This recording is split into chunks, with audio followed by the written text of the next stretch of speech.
grizzled and gray, talking about Star Wars from back in the day. You got a talk show called Geeky Geezers, it's true, spinning old tales about the stuff that went through. From Atari to Trek, they know every line. A Geeky Geezers, man, they're feeling just fine. Like Pacelli's got a lightsaber, he swings it with pride. A Boomer's got a Game Boy, plays it deep in the night. They're ranting about He-Man and old X-Men too. A Geeky Geezers, they're the nerdiest crew, talking Transformers and toys that twist and they turn. A singing blues for the geek life, the hearts still burn. Oh, Geeky Geezers, they're living the dream. A talking comics and movies, they're busting the seams. From Battlestar reruns to D&D lore, they're preaching the gospel of geek evermore.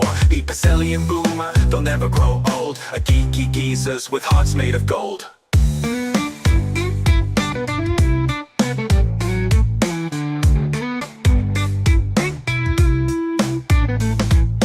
Fans in the studio, mics turned up loud, reminiscing about Thundercats, feeling so proud. Pacelli loves Spider-Man, Boomers for Hulk.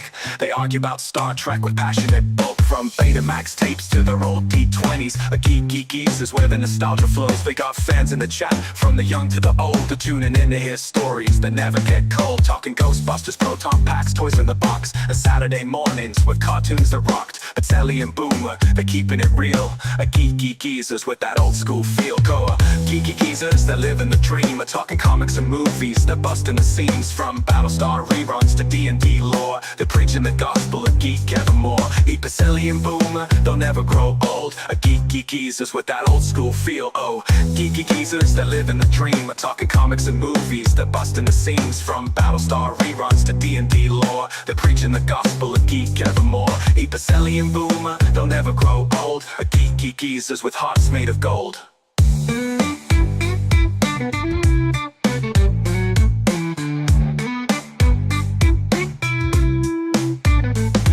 They're singing the blues for the games that they played, for the VHS tapes and the arcades that frayed. But the spirits are young, though their hair's turning white.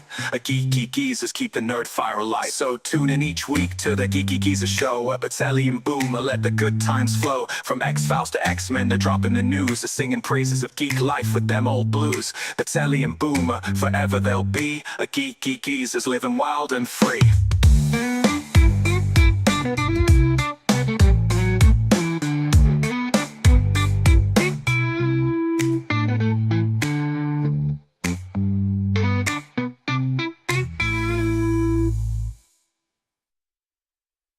Because of the covenant having to be with his wife. Hi, everybody. Welcome to Geeky Geezers.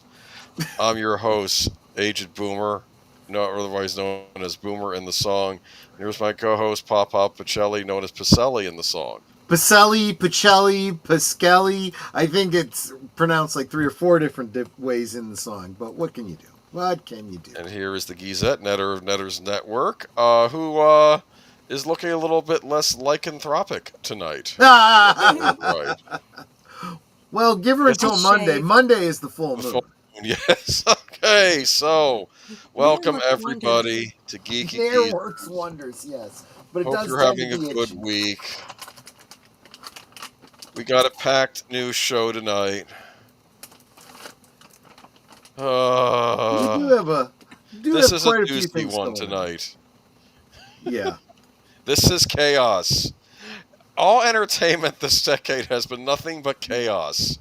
And not the fun kind of chaos. I'll be honest. Chaos. The past 6 years or so, Marc Malnekoff and I have been talking behind the scenes, and he's been saying, the more the time goes on, the smaller and smaller my social media follows get. I keep eliminating people that I really don't need to see the stuff that they're posting.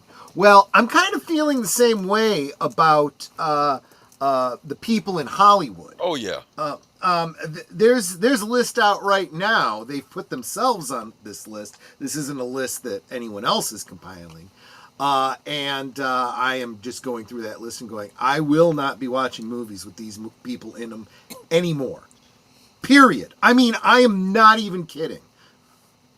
Well, here's the thing, though. I'll say this. Like, De Niro has done things that annoy me. De Niro, I'll still admit, is a great actor. He can put on a great performance. But a lot of these actors that spout up now and spout the stuff, they're not good. There's nothing exceptional about them. I'm tired. But I will not even separate the artist from the art any longer, because I will not support these evil people.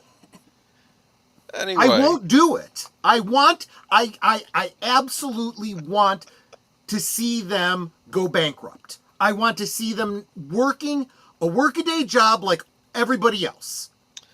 well, here's what's weird though. In recent weeks, of course, we had the whole Jimmy Kimmel thing, and then we had Bob Iger coming under fire, and Disney coming under fire by the left, and people. I've noticed that they have not stopped boycotting. They're still angry. Exactly. Even though they gave Jimmy Kimmel the job back. And there is literally nothing that Iger can do now. And I have no sympathy. Nothing who's going to replace him is going to be any better. I'm not. That's true. I have no sympathy for that company or for Iger. Again, the company can go bankrupt for all I care. In fact, I would very much like that to happen. And then getting to some of what we'll be talking about tonight, Netflix. It's about time. I'm going to have a nice little rant about that one. We're going to talk about that. I forget what's her name on YouTube. You sent me a video of her once. But she I've got it in the notes. We'll get to it. Yeah, she was talking about she was showing clips from all the different children's cartoons on Netflix, which all right. Wow. And I have to tell you something. We can yell at Netflix. I'll get to it when we get to the article. Let's talk to the chat. Right. Welcome, Big Al. I believe you're first. Hope you have a great show. Hope you're great evening. Rest in peace to fine ladies. Unfortunately, we do have a couple of in remembrances today.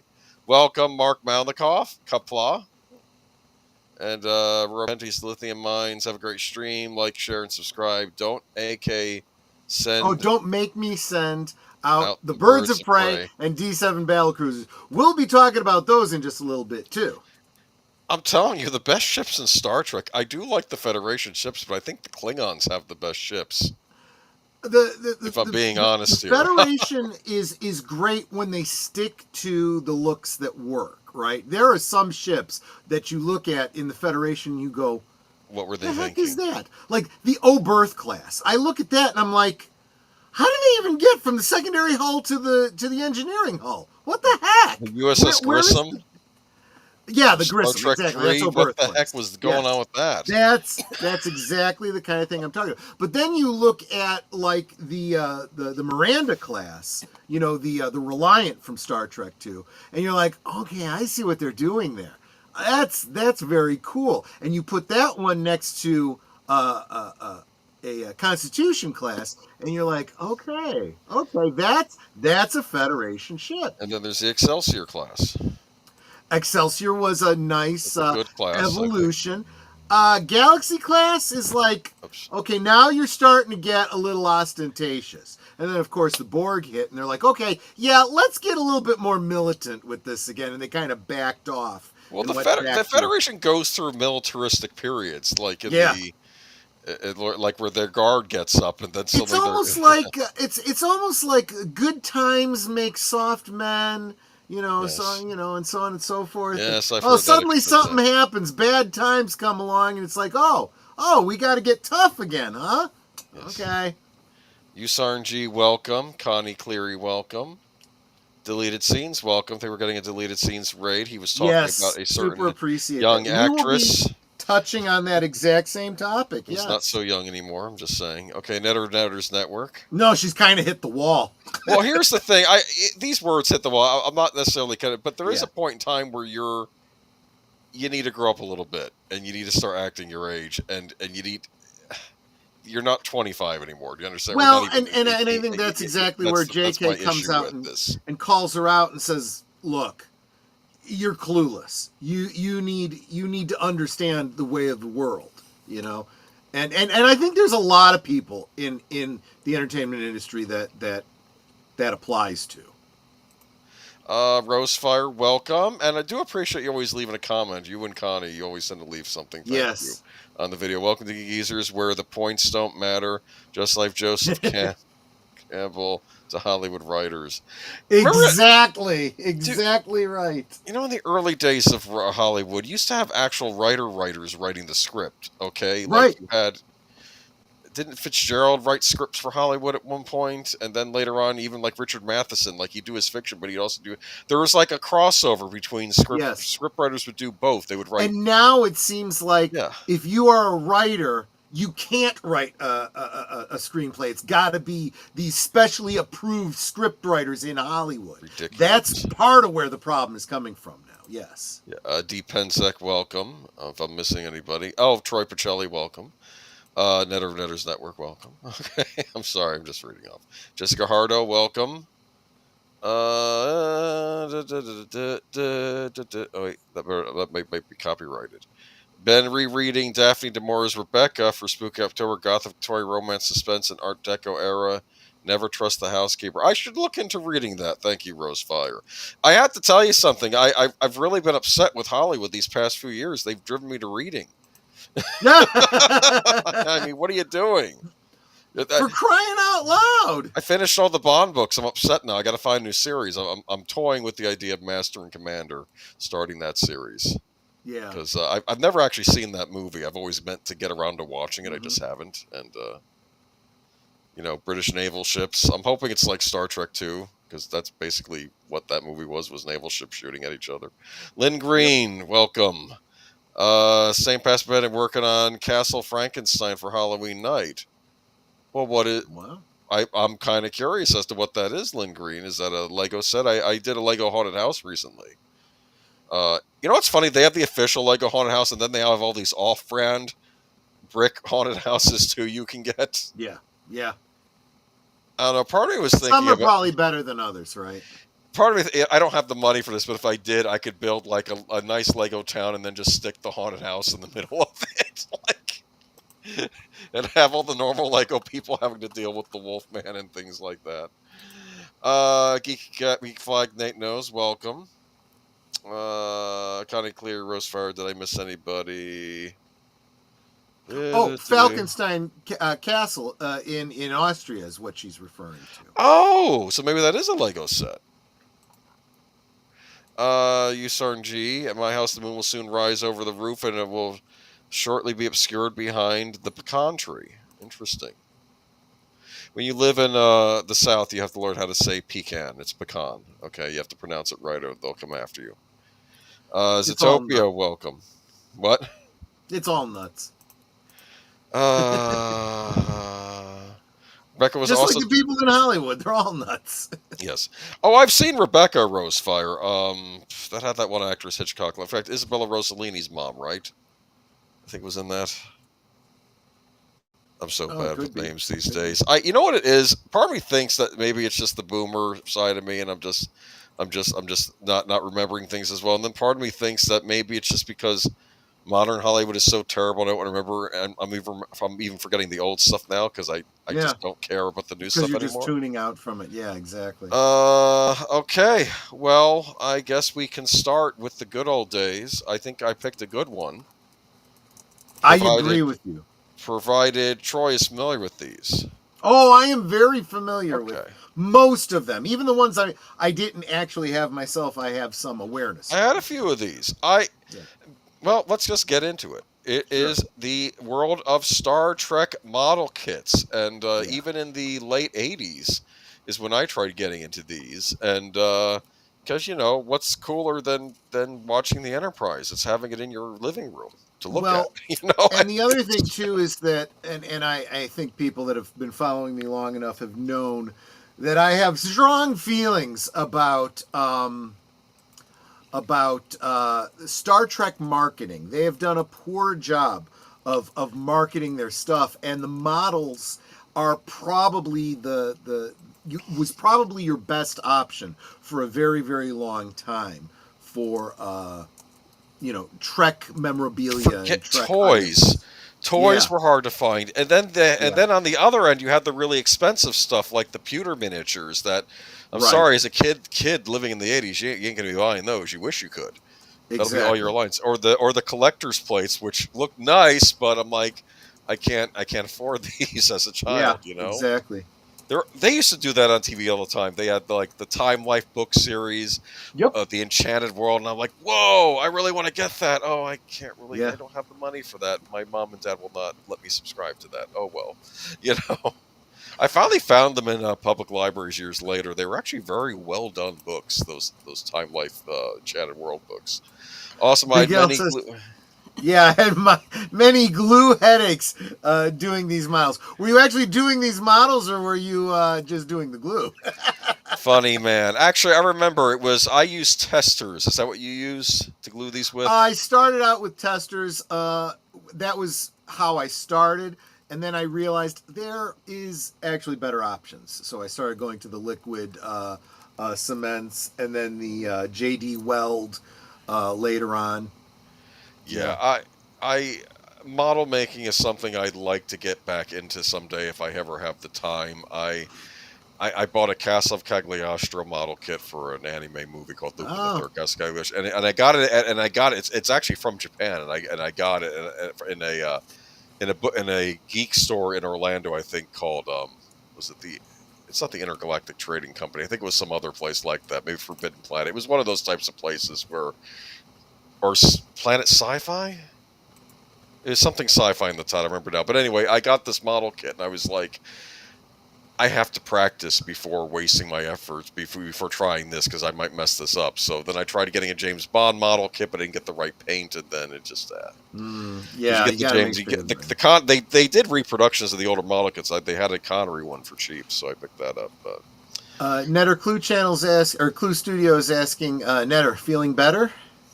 Yeah, I answered him in chat. Oh, okay. I'm actually feeling okay. I don't even have a sore throat or anything, but I still have no voice. So, because somebody else was asking me about that too. Rosefire was asking me. I'm going to have to call my ENT tomorrow and say, look, when I went to your office a week and a half ago, this happened, and I haven't had my voice back. So, how are you fixing me? Yeah. There's something that, I'm telling you, man. It's half the time I get sick. It's because I went to a doctor's checkup. It's okay. Very likely. But Geek Flag says he owned 3 model kits from Star Trek. I used to have the Klingon Bird of Prey, the Romulan Warbird from the Next Generation, and the Sovereign Class Enterprise Z. Excellent. Oh, and thank you. Thank you so much, Nate. This is $2 for Netter. Yeah. Oh, thank you. You should check out videos from Wonderfest, an annual model show. I've been to it, and it's amazing. Thank you, Depensik. I might look into that. But yeah, let's get back into this, though. These were the Star Trek model kits. I kind of have the 3 decades here, 70s, 80s, 90s. This is the 70s one. Did you have this one, the Galileo shuttlecraft? I did not. I was actually a little bit slower getting into Star Trek than I started with Star Wars. And it wasn't until Star Trek the Motion Picture that I started to really kind of start getting into Star Trek. Okay. And not like full blown serious until Star Trek 2. I was like, okay, all right, this is a whole other thing. And that's when I really started diving into it. Interesting. So Well, and I was going to say, I would go to conventions, and back then, you have to understand conventions then and conventions now, very, very different. Most of the memorabilia you found were either comics, novels, some licensed books. Yeah. And the rest was all fan-made, non-licensed stuff. For Star Trek, you mean? For Star Trek, yes. Because it wasn't like Star Wars, which had you get toys and all sorts of things. Exactly. Star Trek, it's like, Star Trek, about the only thing you had was stuff that came from Mego. They were about the only ones doing a license, and that was those, 9-inch action figures and the play set. But, that's why, as far as models go, that's what you kind of gravitated to. And a lot of these models were at the conventions, even if they'd been around for a while. You had the hobby shops coming, setting up tables and selling the stuff. So no, I didn't have, for example, the Galileo 7. So I got into Star Trek, I think, really between 3 and 4, maybe right after 4 came out. I knew of it, and I'd seen the movies and some episodes of the show, but it didn't become a thing for me where I really got into it till after, I think, 4, and I was And unfortunately at that point there were no toys being made. There was nothing. So Exactly. it was really the model kits which I gravitated toward. This I didn't have, but apparently this was a from the So 70s. Yes, look at this that. was what I was. This is what I was getting leading up to. So there were no. Well, there was a kind of phaser toy. There was kind of a communicator toy, and there was kind of a tricorder. They were terrible. The phaser. There were two phasers in that style that were toys. One shot these little spinning discs, and it was a bit oversized. The other one was like the nose of it was like a light, a flashlight, you know, and it was very clunky. The communicators were this blue plastic, not that I've charcoal seen gray. pictures of those. Yeah, yeah. And they were actual walkie-talkies. I kind of get that. They were very toy-like, not very cosplayish, so to speak. And the tricorder was literally, it vaguely looked like the tricorder, and it was a cassette recorder, is what it was. Which is neat, but again, right? So a lot of people got this set if they wanted to do any kind of cosplay, because then you could make models of these props that looked fairly screen accurate. The problem was these kits were not the kind of kits like the ships, where you had these plastic pieces on sprues that would click together really easily. Right, You could yeah. paint them. Yeah. These were vacuform. So it was a very different skill set, and I wasn't really up to it at that age. See? I don't feel I was up to even the bigger ships, though. I was better at that than Yeah. probably other things. Well, for starters, I always feel like real professional model makers would paint the ships. Like, even if they came with gray plastic, like the ships, you want to still paint them. You know, Right. and I would try exactly. doing that too. Yeah, I remember painting the Vulcan shuttlecraft. That was one I had. This one looked really cool. This is the bridge. Yeah. Look So at that. I have a this close-up, one yeah. I did not have, but a buddy of mine did have. He put it together, and I was very judgy of it. I mean, let's be honest. I was envious. I had wanted this, didn't have it, but my buddy had it, and I'm looking at it going, I could have done this so much better. And then he ended up, some of the characters like broke away, and he lost them, and it ended up getting broken over time. And I'm like, oh God, why?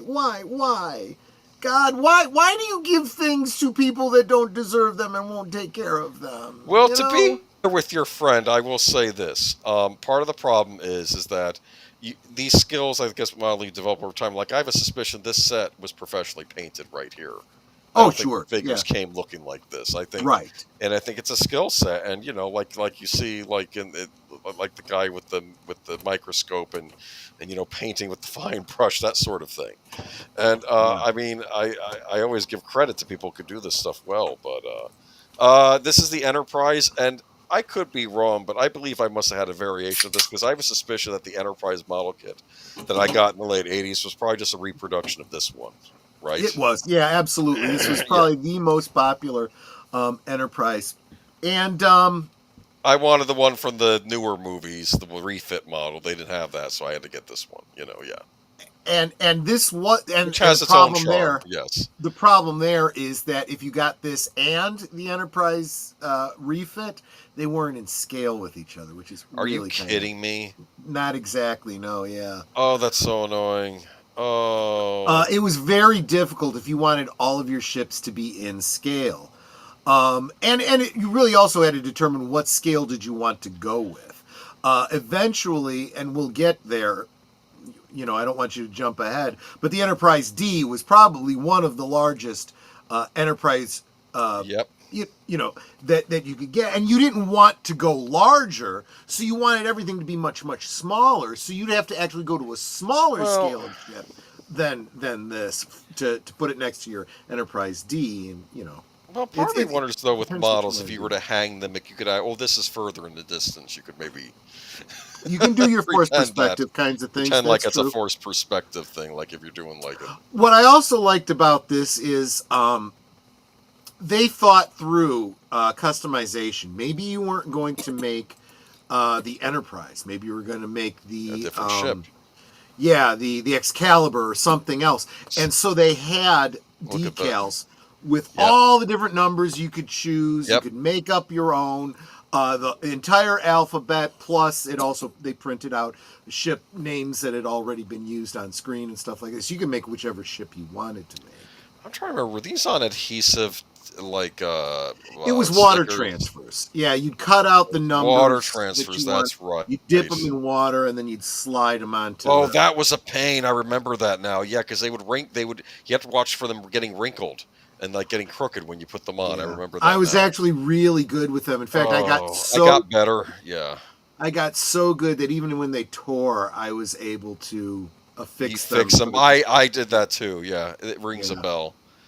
But yeah, this was the Enterprise, and I think I first started out. I would like paint the red parts, but I would leave the rest. Oh, what's the color? Then I thought about it later. No, you should really paint it the whole thing, and now you put the decals on. So it's one of these things where you're as I got better and better, I struggled with wanting to put electronics into them. Oh yeah, but that's a whole other it's a whole level. other thing people do. One thing you don't realize, you think, oh, I could just run, I put lights behind and drill out a hole or whatever. No, you literally have to now paint the entire inside with multiple coats of black that the light doesn't shine through the plastic. I didn't even think about that. Yup. Oh wow. Okay, Yeah. so this is I'm assuming Nouveau, that's French because they were probably also selling this in Canada. Star Trek The Motion Picture, USS Enterprise. Oh, that's a beauty. That's my favorite Enterprise. It really, really is. Yeah. This was probably the first ship model that I did from Star Trek. Yeah. Was this one. Like it a lot. Die cast pretty close in scale with the Phasma model. So that's interesting. I didn't know that.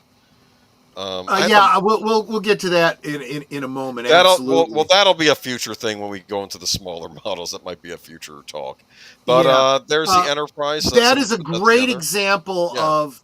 So this is clearly built by. Well, first that's a custom base. That base didn't come with it. Yeah, they never gave you a base. You were supposed to hang them. I think that was the idea with fishing wire. And this looks very much like the way I painted it, because the person who painted this literally followed the instructions, which honestly weren't quite screen accurate. So, well, like they would say, baby blue for the blue part in the middle. Really? Is that what it looks like in the movie? Yeah. Well, and then you go to the model store and you buy your little things of paint, right? Yeah.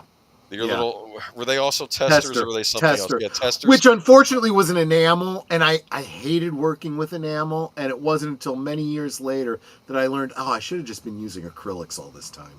Oh, interesting. Okay, that's what I should do. But here's the other thing. That blue for the deflector dish there. Yes, that's the correct base color. Then you have to go in with a lighter color and kind of dry brush around the edges. You want to make it seem like there's light coming out of it. Exactly. You don't just do one tone, but if you're going to do just one tone, I guess that's where you start. Yeah. But, again, if you're looking for Star Trek memorabilia that was affordable, because there was stuff that was expensive that was nice, but I couldn't afford it. You're a kid, and let's face facts, they weren't great with the toys, especially by the time I got into it. So Lynn points out, yes, this one did come with a base. What it was it was in the shape of the Enterprise, what do you call it? The arrowhead, kind of in three dimensions. And she's right. The way you put the secondary hull down into this curve of it, and the problem was that the ship wasn't balanced for that base. So if you were going to use that base, you either had to glue it to the base, or you had to drill a peg into it or something like that, which is why most people did basically what you're seeing in this picture here. Yeah. Star Trek fans take a lot of abuse. Okay, I remember having this actually. I don't think it had the Star Trek the motion picture thing on it, or maybe it did. It's been so long, but I remember getting this, and I remember this one I knew I had to paint because like this ain't no gray. This is like I got to get the copper, the Yep. tester's copper coloring, Yep. and paint this. This one didn't turn out too bad, as I recall, because I Cool. think it's basically just all one color, right? So it wasn't like I had to really work that hard. And you would glue the, and I know they could snap together, but I would still glue them. Right. Because Absolutely. and that thing, that upper part would detach because that's the thing that Spock was in when he went to the Enterprise and Star Trek Motion Picture, right? Yeah. Yeah, so they call it the Vulcan shuttle, but essentially what it was a warp. I think it was referred to as a warp sled in one of the technical manuals, and it made perfect sense. In that era, before you had so-called runabouts, you wanted the equivalent of a warp-capable shuttle. Sure. So that a starship wouldn't have to return to base. You could it would literally be a Corvette. You'd send it out to deliver an emissary or whatever to a ship, rather than having them have to come back or whatever. I think this is like the only Vulcan ship I've ever seen in a model set too. There have been some since Enterprise. Okay. Of course, moving on, we have the Romulan Bird of Prey. This one I did have. This had the decal, the full-on decal you had to put on it. I remember that. That's a heck of a decal too. Yeah, it's a big one. I remember that. So I did have this one. I had this one. I put it together. Again, I always thought the Romulan Warbird was. You could tell it was around in the '60s, right? That's very like 1960s design. Yeah. And of course So I have a number of these, including one that I have upstairs that I haven't even started working on yet. Yeah. These I liked a D7. lot. Big fan of the Klingon battle cruiser. Yep. Wonderful design ship. I mean, it was on the original series, but then we see it again. We can argue over whether it's Picture. D7 or Katinga, whether they're two different ships or the same ship. But the fact is, I love this style of ship. Oh, D-Pensec had the Romulan Bird of Prey too. Here's the thing: these models were available long after the '70s. Yeah. They would reprint them. This I had. These were the minis. Remember the minis? Yeah. Yeah, and what was nice about this is these ships absolutely were in scale with each other. That was nice, yeah. And I put these together, and then you know what I did? I had an old school, those old school record players they give kids, they came in like a briefcase. You'd open them up and put a record on them. Mm-hmm. I attached these three ships and then turned the record player on just so I could see them go like in a circle. Oh, like they're chasing each other? Oh, I love that. That's so cool. That's what you do when you're a kid because you can't afford the fancy stuff. You figure, what do I have in the house that I can make work with this? Right. I love that. Neat. In fact, I believe I got these on a trip to Washington, D.C. when we were visiting the Smithsonian. And I was very upset because the Smithsonian, have you ever been to the Smithsonian? I've been there once. I have not. It's like one of the largest museums in the country. Mm-hmm. You're not going to find everything. And I heard either it wasn't out or I couldn't find it, but they said that the original Enterprise for the original Star Trek television series was on display in the Smithsonian. I suppose I could have asked one of the guides. Yeah. Anyway, yeah, but I couldn't find it, and then we ran out of time. And I knew I had heard that it was in there. Yeah. And obviously not the one from the movies, but the one from the old series. I think right, the original. Yes. Yeah. Yes. So moving on to now, we're going to get into. I never saw these myself, but apparently they had actual figures, models of the actual characters too. Apparently so. I was never into, because this is again a whole different. Trying to paint, realistic looking flesh tones and clothes, like wrinkles. Yeah, on clothes I was not. Stuff. Yeah, I didn't have that kind of skill. And let's face it, when it came to the figures, I was doing the whole Mego thing, so I wasn't looking for static plastic models. But I get it. Like I said, the Bond one. I know they did monsters like this too, like the old Dracula and the styles too. I wonder if they were all in scale with each other. I didn't think about that. Of course, Star Trek: The Next Generation, when that came on the scene, you had the Star Trek: The Next Generation model kit. I remember seeing this hanging in a comic shop. Wow. This thing was huge. I got this one. I built it, and this was the first ship that I took the time to go in and do all the Aztecing on. So I literally went in with different shades of blue and gray to do the little panels on the saucer. And it's like, yeah, it turned out looking great.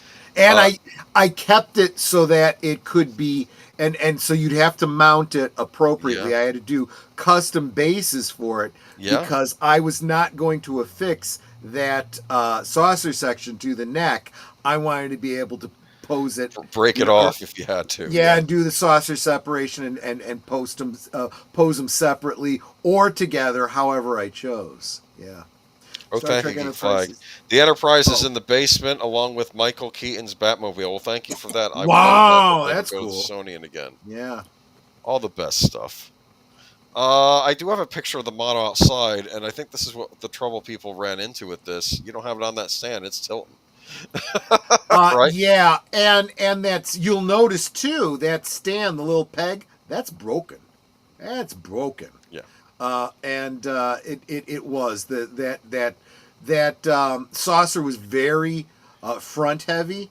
So what would be the best thing to do would be to mount it on that base, but then have a completely separate base to support that saucer. And then, like I said, if you want to separate the two and display them separately, you absolutely could do that. I believe Lynn Green wrote earlier she had this kit as well. Yep. But I guess you could also hang this too, like the comic book shop did, right? Yep. Exactly. Okay. Moving on to Robin the Bird of Prey. I think Geek Flag was mentioning he had this particular one. Is this like a 3-set, another tri-set Yes, it like is. the one? Okay, I never saw Just this like one. the other, but and again, these three ships were arguably in scale with each other. You could debate about the Bird of Prey. There's a lot of sizing arguments about the Bird of Prey, but yes, these three ships were intended to be in the same scale with each other. And honestly, that Romulan Warbird was a pretty big ship. Yeah, no, the model looked cool. I mean, it's not necessarily my favorite TNG design because I felt like they were kind of designing it around trying to use it with CG, but I think the model kit itself looks actually pretty cool when you see it like in physical form rather than the original, I guess, CG version. Yeah, so not bad. And to be fair, I found the original Romulan Bird of Prey. I know it's iconic. I do think it's a little silly looking myself, but I love the Klingon Bird of Prey. Like I said, the Klingons have the best ships, but yes, they do. Even the more modern version of the battle cruiser and the TNG era, I still look pretty good. But yeah. And then of course I'm going to end with Deep Space Nine because of course I know they did a ship based on that. The only reason I did not get this was because there was a toy line that put out a Deep Space Nine that was mostly in scale with the little Galoob miniatures. And those Galoob miniatures were in scale with the FASA die-cast metal ships. So if I was going to do a battle scenario at Deep Space Nine using that scale of ships, I already had a toy that was good enough with electronic sound that I was like, I'm not going to bother building the model. Yeah, well, by then maybe the toys were getting a bit better too. I think they were. Galoob was, like I said, was starting to put out these micro machine, from their micro machine lines. They had the license to do Star Trek ships. They also did Star Wars ships as well, and yeah, they were a little cheap. They were some of the finer pieces were a little bit stubby and gummy, but they worked real well when your purpose was to have a bunch of ships for combat, for the combat game. So yeah. But anyway though, I brought this up because we do have an article at the end that maybe there's some new Star Trek model kits coming out. Well, maybe we'll talk a little bit about that. One of them looks okay because it's the original Enterprise, and the others are we'll get to that. Yeah, we'll save that. Let's get into the news. Oh, I don't want to get into the news. Well, first we have some in remembrances, but we want to pay our respects. Yeah, here we are, and Oh, a big one. Yeah. So Dame Patricia Routledge, dead at 96. Yes. So those of you that remember the show Keeping Up Appearances, I actually really liked that show. She played the character of Hyacinth Bouquet, as she pronounced it. Everyone else called her Mrs. Bucket. Insisting it was pronounced bouquet, Hyacinth Yes. ran roughshod over her long-suffering husband and bewildering neighbors, keeping up appearances one of Britain's most successful sitcoms in the 1990s, behaving like a duchess while living in a suburb. Bouquet's monstrous social climbing schemes were ultimately doomed to failure while she battled to maintain her dignity. It was Dame Patricia's most famous role in a career that saw her win theatrical awards on both sides of the Atlantic, become the star of Alan Bennett's famous TV monologues, and become BBC One's crime-busting Hetty Wainthropp. Catherine Patricia Rutledge was born in Birkenhead on the 17th of February 1929. Her father was a haberdasher, and she later recalled sheltering from German bombs in the basement of his shop during the war. That's something you think only exists in movies and TV, but of course it happened in real life, right? Absolutely not. Yes. My mother-in-law told us stories about that. Yeah. But the fact that she's the daughter of a haberdasher, Yes, when you think of a exactly. haberdasher, that's very of the period, yeah. Right. She studied English at the nearby Liverpool University and intended to teach. Instead, she joined the Liverpool Playhouse for training at the Bristol Old Vic. Her successful stage career took her from the provinces to the West End and eventually to Broadway, where Leonard Bernstein chose her to star in his musical 1600 Pennsylvania Avenue in 1976. She had already won a Tony Award for her performance in Darling of the Day. She could move effortlessly from comedies to classics. She went from Stratford upon Avon, appeared with the Royal Shakespeare Company, and then the National Theatre in London. There, her starring role on the stage musical Carousel involved her singing the rousing "You'll Never Walk Alone." Yeah, she's in a major film roles like To Sir with Love and the Jerry Lewis comedy outing Don't Raise the Bridge, Lower the River. Oh yeah. And were you a fan of hers? I'm just curious. I like that show in particular, the Keeping Up Appearances. Yeah, and apparently that mystery show sounds interesting. Maybe I should check that out. Yeah, Playing I the didn't home- know about that. I'll have to look into that. Yeah. Look at this. Playing the homely but astute detective in Hetty Wainthropp Investigates brought her continued success on television, but she always called the stage the test. Well, she's a classical actor, right? So, so Yeah. actress, yeah. All right, but rest in peace. She said, I'll read a quote from her, I was never stage struck. She said, I'm not stage struck now. Nobody's more surprised than I am that I have, in fact, spent my whole life doing this. Interesting. Okay. But unfortunately, she did pass away this week. Yeah. All right. Anything left to say? No, that's it. Move on. Sweet Bouquet. Okay. Not Bucket. I mean, she was All what, right. 90? She was what, 96? 96, yeah. Yeah. Jane Goodall also passed Yeah. away this week. Yep. Hold on. Where the heck did I go? Okay. Legendary conservationist Jane Goodall dies at 91. Dr. Jane Goodall's research into chimpanzees brought her international fame and gave the world its first real insight into humans' closest relative in the animal world. Well, then why did they call the movie Gorillas in the Mist? That wasn't Jane Goodall. That was. Never mind! Moving on! Oh... This is why you don't open your mouth live on air. Okay, Jane Goodall, the famed primatologist. No, that makes it so much better because it's I thought you observed gorillas. That was a different lady scientist, you dolt. Okay. Diane Fossey, I believe. Yes, there you go. Okay, is she There still you go. alive? Anyway, foot and mouth. Okay, so Jane Goodall, the famed primatologist, anthropologist, conservationist, has died according to the institute she founded. She was 91 years old. Goodall died of natural causes while in California on a speaking tour of the United States. The institute said in a statement on social media on Wednesday, Dr. Goodall's discoveries as an ethologist, revolutionized scientist, I said that correctly, and she was a tireless advocate for the protection and restoration of our natural world, according to the Institute. The British primatologist was scheduled to speak Wednesday at an event in Pasadena, California, to students from the surrounding area. A video message Goodall recorded ahead of the event was played instead, in which she shared her thoughts on the environment and youth empowerment. I've been working on trying to make this a better world for animals, people, and the environment flat out since 1986. And one of my greatest reasons for hope is that in this battered world is the youth. She offered advice to others about being mindful of their everyday lives. So yeah, she passed away. She was a household name when you and I were growing up, right? So Yeah, and obviously at university when I was majoring in psychology, there was at least a couple chapters on her in different classes because the study of primates is applicable to the understanding of humans who are also primates. You know, we do Yes. tend to compare,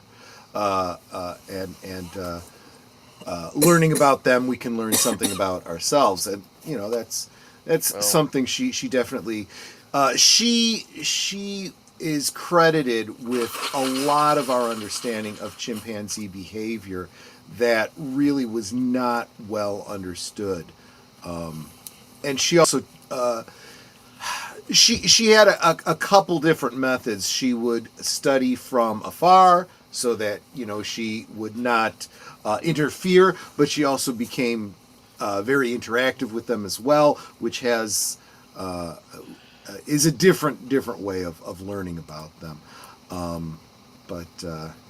That 91 years old. Yeah. And I did watch that Planet Earth documentary where they showed the chimpanzees going to war. Did you ever watch that segment? Yes, I did. Rather horrifying.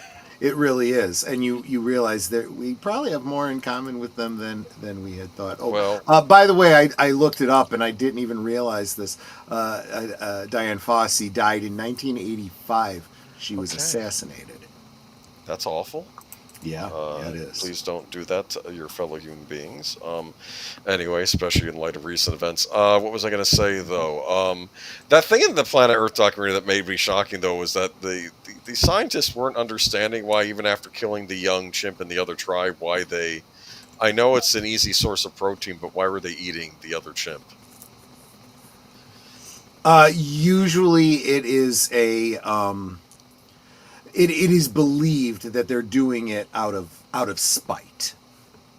Yeah, because it makes me worried about what some of our ancestors might have done when no one was well, looking. Okay, there's plenty of evidence. You go far enough back and you look at the interactions between Neanderthal and what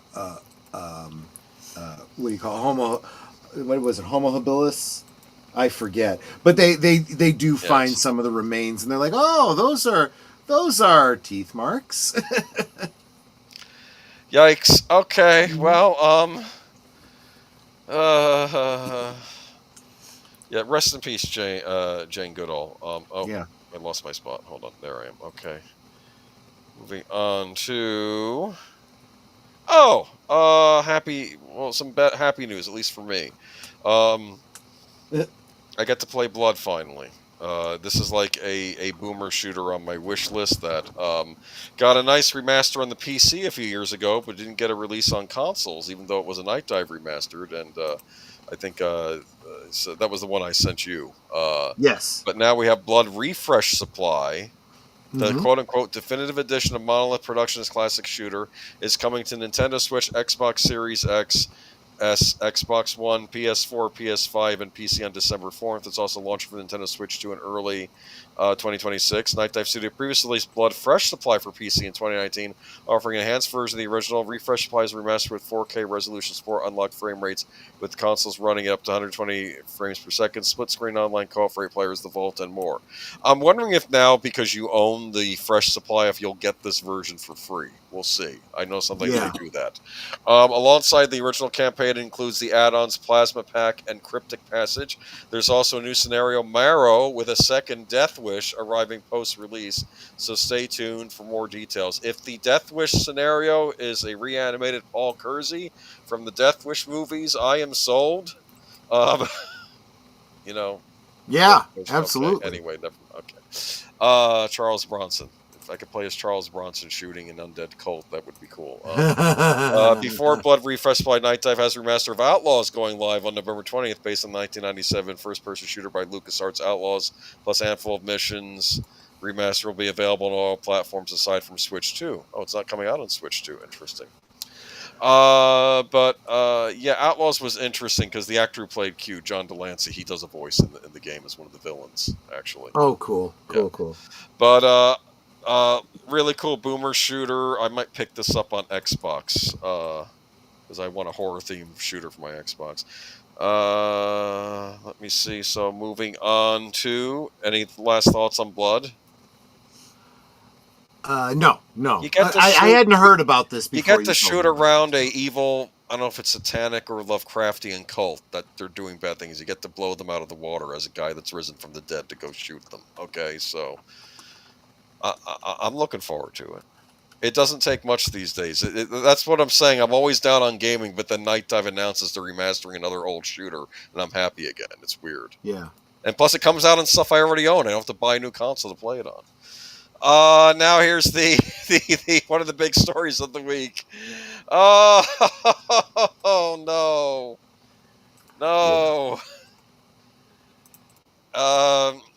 Xbox Game Pass pricing skyrockets as gamers cancel services in droves. I think I was watching an Asmongold short on this, and he basically was reading a comment on Twitter, and this one guy said, when I wanted to return back to the days of the Xbox 360, that didn't mean I wanted to pay $360 a year for Game Pass. Right. Because it actually equals out that amount. Gamers are rushing to cancel Xbox Game Pass after waking up today to some of the most unwelcome news they could imagine. Microsoft confirmed that Xbox Game Pass pricing would see its biggest hike yet, with the popular Ultimate tier rising from $19.99 to $29.99 per month. Per month! Yeah. The staggering 50% price increase blindsided loyal fans who supported Game Pass since its inception. Now, I have a question. Why were you supporting Game Pass from your inception? Because it's a glorified rental service. You're not owning these games. I can count on my hand games I've rented in my lifetime when they used to have rentals. I can count on one hand. Because I believe in owning the stuff. I don't... Okay. Yep. The staggering 50% price increase blindsided. Okay, yeah. For years, Microsoft marketed the service as the best value in gaming, a low monthly price granting access to hundreds of titles, day one releases, and cloud streaming. But any goodwill that Xbox might have built up is now being squandered in a single move. Did people seriously think the prices on Game Pass weren't going to increase over time? That's how they get you. They get you hooked into the service, and then suddenly you're paying for the price of a game per month. You're buying a service now. Yep. Now, trust me, right now it's $29.99. What's to stop $59.99 a year from now? Right. Okay.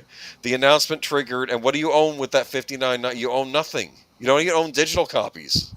They're glorified rentals. The announcement triggered an immediate reaction. Reports surfaced that the official Xbox website cancellation page has become overloaded within hours of news breaking. The demand to cancel Xbox Game Pass was so great that the system could not handle the sudden surge. If there was ever a sign that gamers have reached their breaking point, this was it. And I do want to credit WW Pro. That's where we're getting this article from. What the price increase looks like. Game Pass Ultimate, $29.99 a month from $19.99. PC Game Pass, $16.49 a month was $11.99. Standard console plan, $14.99 a month, rebranded as premium. Entry level core plan remains $9.99 a month, but now rebranded as essential. Do you understand? You at least need to have one of these. Yes. Years back, Xbox unveiled that in order to play with games with people online, it would cost you like $9.99 a month, and gamers went for it, which they shouldn't have, because being able to play online with other people, you go out and you buy the latest Madden football or the latest Call of Duty game, and you want to play online, well, that's free. That's part of what you paid the $60 for, and people did that on PC, and to be fair, PlayStation 3 did the same thing. But the trouble is, when Xbox introduced a pay tier just to play with people online, all the other companies started doing it. Mm-hmm. Sony took a while. PlayStation 3 was still free for that generation, but when PlayStation 4 came out, no, you had to pay to play online. And that's not even including getting games to play for free with the service. Microsoft argues that the highest cost reflects new benefits. Ultimate members will gain access to Ubisoft Plus Classics. You like Ubisoft Classics? No. Okay. No. More day I don't like these companies at all. More day one releases and expanded cloud streaming options for many gamers. The perks don't justify the sudden price shock. After the core value of Game Pass was accessibility, gaming for everyone, regardless of budget, nearly $360 per year, Game Pass Ultimate now costs more than a brand new console in just 3 years of subscription fees. No, yeah, it costs more than a modern Xbox console with 3 years of subscription fees. You used to be able to get a console and a game for $360. Right. This is ridiculous. And now it's a glorified rental service. Reactions online have been overwhelmingly negative. See, the idea is you have to boil the frog. Right. The trouble is they turned the heat up too much and the frog jumped out of the pot. That's what happened here. Well, I hope the frog jumped out of the pot. I mean, it's about time people start getting their head together and stop this stuff. People can't afford this stuff. They're increasing the prices. Okay, social media lit up with angry posts, memes, and screenshots of cancellation confirmations across Reddit and X. Players share proof that they were dropping the service in protest, with many threads filled with complaints that the price hike felt like corporate greed. Gaming forums are packed with debates over alternatives. Some players are considering a shift back to physical game purchases, while others are weighing a move to competing services like PlayStation Plus. The general sentiment is that nearly $30 per month Game Pass has crossed the line where convenience no longer outweighs cost. But again, I don't even understand, like, not that I'm one to even tout the PC, because I know that's more Troy's thing, but I'll say this with Steam. Steam has sales all the time. You can get games for like a couple bucks. Yeah, you know, yeah. That's why his generous friend here, who paid $1.99 for that Flood game for him, you know. Oh, is that right? Yeah. Yeah. I actually have a gangster game it's under $2. Yeah. On my wish list, and I'm like, do I want? It's not a question of. You could wait for it to go down to 99 cents. No. It's not even the price. It's, do I have the time to play this game? If I spend this $2 on this game, will I play the game? Well, you buy it so you have it in case it's taken off because of certain Australian Karens. Point there, that is true. Australian Karens that don't want you playing that game. But right. Anyway, exactly. I don't know. Anyway, so matter of that's another thing. Gaming just.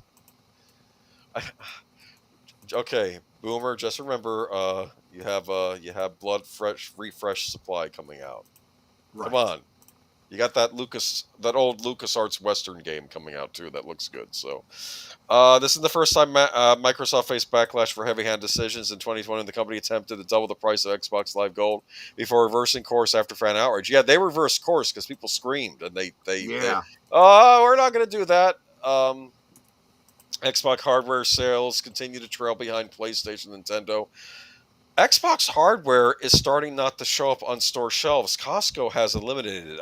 As I said, I forgot to send that article to you, but Costco. Well, and why do stores do that? Because they're not selling, and if they're not selling, you're taking up real estate for things that do sell. They're noticing, like the Australian equivalent of GameStop. They're showing all the game consoles when their ads. The Xbox is not there. Yeah. And I think it's only a matter of time before this stuff starts happening in the States with all these stores. I think the Xbox is finished. I think there's all sorts of rumors now leaking out about the future. One of these rumors that was going around the internet right now is that from some guy from within the company says Xbox is done with consoles. Now, they might loan out the brand to other people that want to make their own Xbox-type PC or something, and they'll just slap Xbox on it, but I think Microsoft is done internally making consoles. I think they're finished. Another thing I've heard is that this lowest Xbox Live tier, the $9.99 one, will feature commercials while you play. You gotta be kidding me. I have this image of someone playing Elden Ring like about to beat a boss, and then suddenly one of those stuck poop commercials comes on. With the gray-haired doctor saying, don't eat these foods. And you're like, what is this? It would be like right at a crucial moment in the game and you get stuck with a commercial. Oh, and then all those signs. Well, you can buy one of the premium tiers. Some people have been making I was watching a video earlier about how they're putting commercials in everything. Apparently there's a fridge you can buy from Samsung that's supposed to be a smart fridge, and it's got a screen, and then all it does is play advertising on it. Oh, God. Would you like that when you're trying to grab an apple from the fridge or something, and then like it's giving you advertising for... Not unless I could go in and reprogram it myself, so that when I go in and I'm grabbing, the chocolate pudding or something, your wife did get yogurt.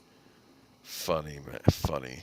We're all gonna have to become hackers and start hacking into these devices because it's ridiculous. Exactly. the government should really be stepping in with this stuff and saying no. I don't know what's going on.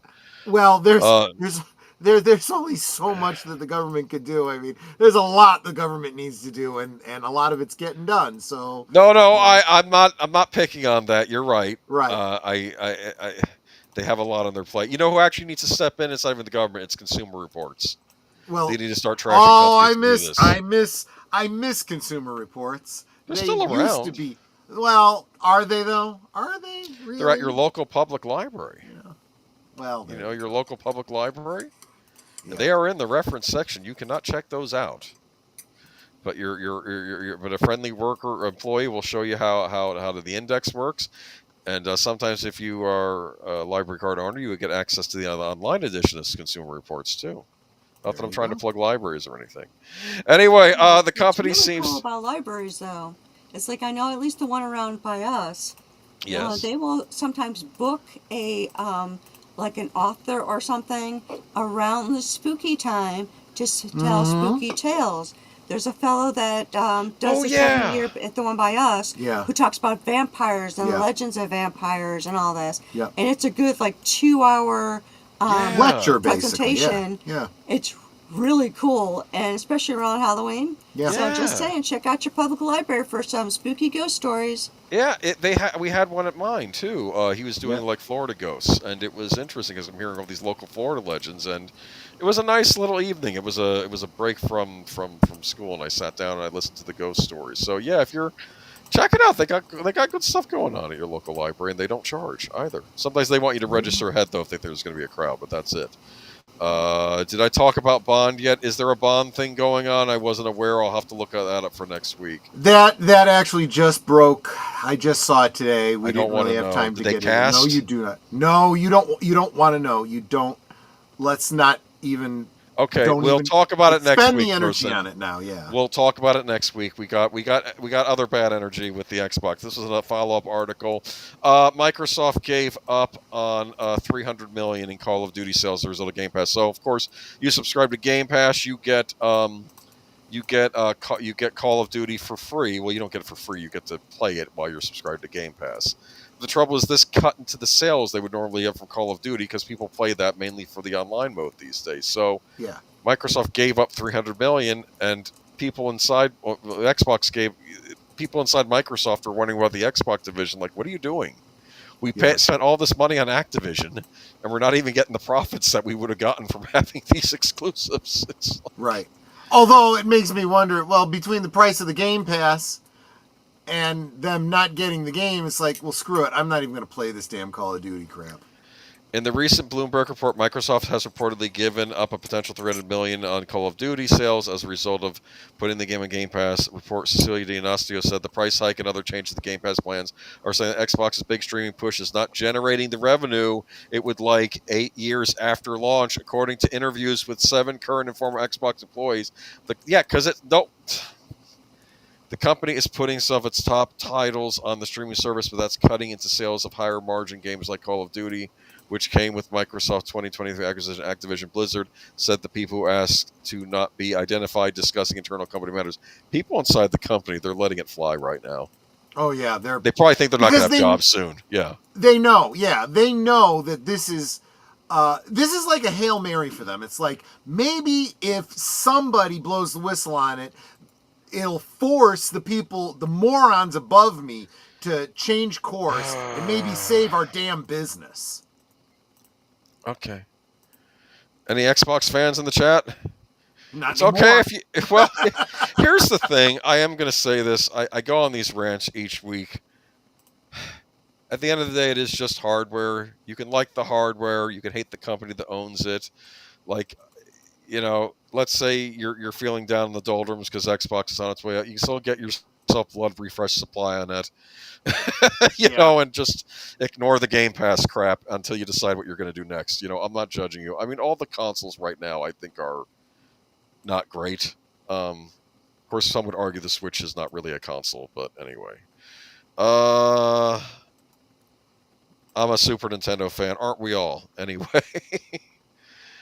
I'm telling you, Nintendo, if Nintendo were just to re-release the SNES and just re-release cartridges for it, they would just sell like gangbusters. But or even re-release the original Game Boy with the cartridges and have it like backlit.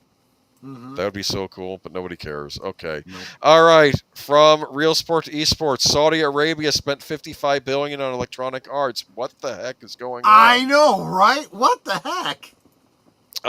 Saudi Arabia is investing in gaming. I think they bought out SNK, which you probably don't know what that is, but yeah, it was a Japanese company. Yeah. But oh my goodness, what the heck? Okay, so depending on how much you depending on how you spent or spending your youth or maybe large chunks of your adult years, the phrase EA Sports, it's in the game, is probably ingrained in your memory. And with the blockbuster announcement, Electronic Arts is being sold for $55 billion, while EA is in the news. Noted, not as catchy, but keep in mind the gaming companies being sold for such astronomical amount is not the primary reason the sale is a hot topic of conversation. That has been reserved for where the money is coming from. EA's new owners will be a consortium spearheaded by Saudi Arabia's Public Investment Fund, whose portfolio includes Newcastle United, the LIV golf franchise, and a range of boxing events. The takeover of the Premier League club, the investment in boxing, and the creation of the Breakaway Golf Tournament were met with an abundance of scrutiny, and when you consider that EA deal is 11 times the PIF's investment in golf and 180 times the cost of Newcastle, it's perhaps not surprising that the PIF's acquisition of one of the biggest gaming companies in the world has also raised a few eyebrows. Apparently, Jared Kushner is also invested in this. I think I read about that as well. Donald Trump's son-in-law, you know what I'm talking about. Okay. I don't know, though. EA is a company that I don't understand. When you look up rare PlayStation games, one of the top rare PlayStation 2 games is a game called Def Jam Fight for New York, where it's like a wrestling game featuring rappers, like real-life rappers, and it goes for an astronomical amount of money right now. Wouldn't it make sense for them to either remake or remaster that game and put it out again? It would probably sell like gangbusters. I honestly... Or Burn Out the Takedown. This is like one of those companies that I definitely feel like they don't want to make money, apparently. They make such horrible decisions. I can't. I can't even. Well, listen, man. The guy that owned EA is probably getting a nice big fat check, and now he's buying an island where he gets to play the most dangerous game for those who crash on the island by accident. I'm sorry. Well, I'm kidding. Yeah. I often joke when you have that much money. Actually, that would make for a good game that EA could make if they wanted to make money, but they don't, apparently. I'm trying to think if there's ever been a video game inspired by the most dangerous game. Maybe Manhunt, which was the Rockstar Games, which was the people that made Grand Theft Auto. They made this game called Manhunt, where you were in this prison, and then I think Brian Cox has released you from prison and let you out on the streets, and he's also let out a bunch of people from an insane asylum, and he wants you to kill them for him, so he can get his jollies off. And like when you would kill someone in like a gruesome way in the game, you could even use the headset that came with the PlayStation 2, and you'd hear Brian Cox whispering in your ear, "Oh, you're really turning me on." You know, they already have a game based on that. It's called Goat Simulator. Goat Simulator. There you go. Yeah, exactly. Because if it kills somebody, they just kind of go flying off somewhere. That is it's a hilarious. Genius game. Def Jam. That's Russell Simmons. Russell Simmons, was he in the game? He might have been. They had a lot of people in the game. You even got to pick your girlfriend, and I think I ended up picking Kimora Lee because she looked the bitchiest, if you'll excuse the phrase, from like these real life celebrity women. So I don't know. It was a ridiculous series, but Manhunt was too intensive for me. I stopped playing after a while. Yeah, it was disturbing because you're going around murdering people in horrible ways. I don't know how that got past the ESRB. The second Manhunt game was forced to censor itself. Wow. I think there's a scene where some guy throws urine at you, and that was cut from the game. Like that one, instead you're in an insane asylum and you're trying to break out. Like I don't know if you're really seeing things, if your character's having visions or something, and it's just, anyway, never mind. Rockstar never returned to that series, but they're too busy with Grand Theft Auto now, but oh well. So yeah, that's a lot of money. Your console is dead. Former Microsoft executive and Blizzard boss tells Xbox fans. Okay. That's a little harsh. Don't you think that's a little harsh? Here we go. Now tell me my console's dead. Blizzard boss tells Xbox fans the console market isn't a successful business unless you do it right. Mike Ybarra, former president of Blizzard Entertainment and Xbox corporate vice president at Microsoft, comments on the current console market when he doesn't seem to think Xbox is exactly thriving within anymore. In response to a report from IGN and Sony Interactive Entertainment CEO Hideki Nishino's recent speech regarding the PlayStation 5 generation of console success, one that has seen Sony rack up $136 billion so far. Ybarra implies as much, but hey, the console market isn't a successful business, writes Ybarra with a seemingly sarcastic undertone, and then it says, it is if you do it right, a statement that feels like a potential shot at Xbox. Ybarra then doubles down on this supposed sentiment in reply to a commentator dubbing him a bitter X, likely referring to his time at Microsoft. Your console is dead, states Ybarra. Console apparently meaning the Xbox X series here. Judging by context, another response, somebody just, everything is a console if you're brave enough. Ybarra then follows up on this, you mean confused enough. Because that was the joke where they were saying everything's an Xbox now. Oh, your PC can be an Xbox. No, my PC's a PC. Right. It's like, I don't... because that... it's also important to note that this is the first time Ybarra has commented on Xbox since its departure from Microsoft Gaming Division. After nearly 20 years at the company in 2019, this past February, he discussed the gaming community's frustrations with PS5 and Nintendo Switch exclusives, saying he knows loyal Xbox gamers are mad, but that isn't going to change anything about their existence. Oh, that's not kind. Right. Another occasion this year, Ari Barr spoke on the ROG Xbox Ally and urged Microsoft to pick your lane and stick to it, writing that it was tough to see Xbox confused about who it is and what it should be. He concluded, some great people are there still. They have to figure out what needs to change and fast. I suppose it's safe to say Ybarra doesn't think this change has happened yet, or so his latest post would imply anyway. I don't really understand the whole Xbox branding. Back in the day, it was known as like the frat house console. You know, like the extreme. Okay.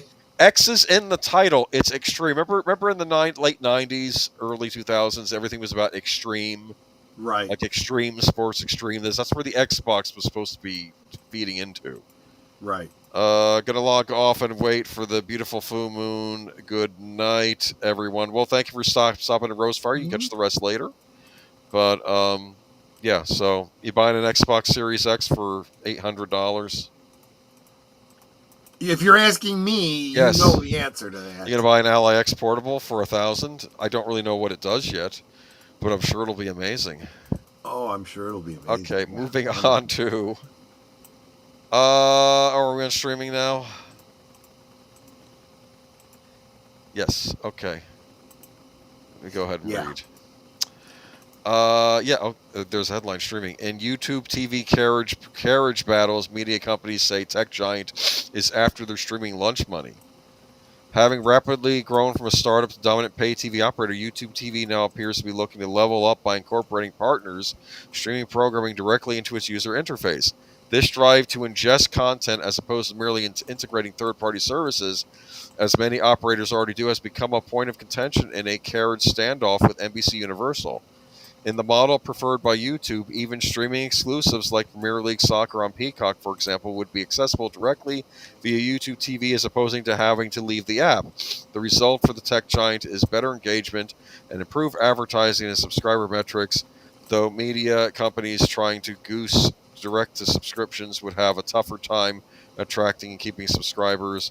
The current NBCU deal, as well as the one with Televisia Univision, are both set to expire Wednesday night at midnight Eastern Standard Time. What does this mean? Is this basically how, like, if you're subscribed to Peacock, you can also have access to an HBO Max subscription through Peacock? I think that what we're starting to see here is the consolidation of these companies. Yeah, I think. Okay. It's it was inevitable. They were going to start going.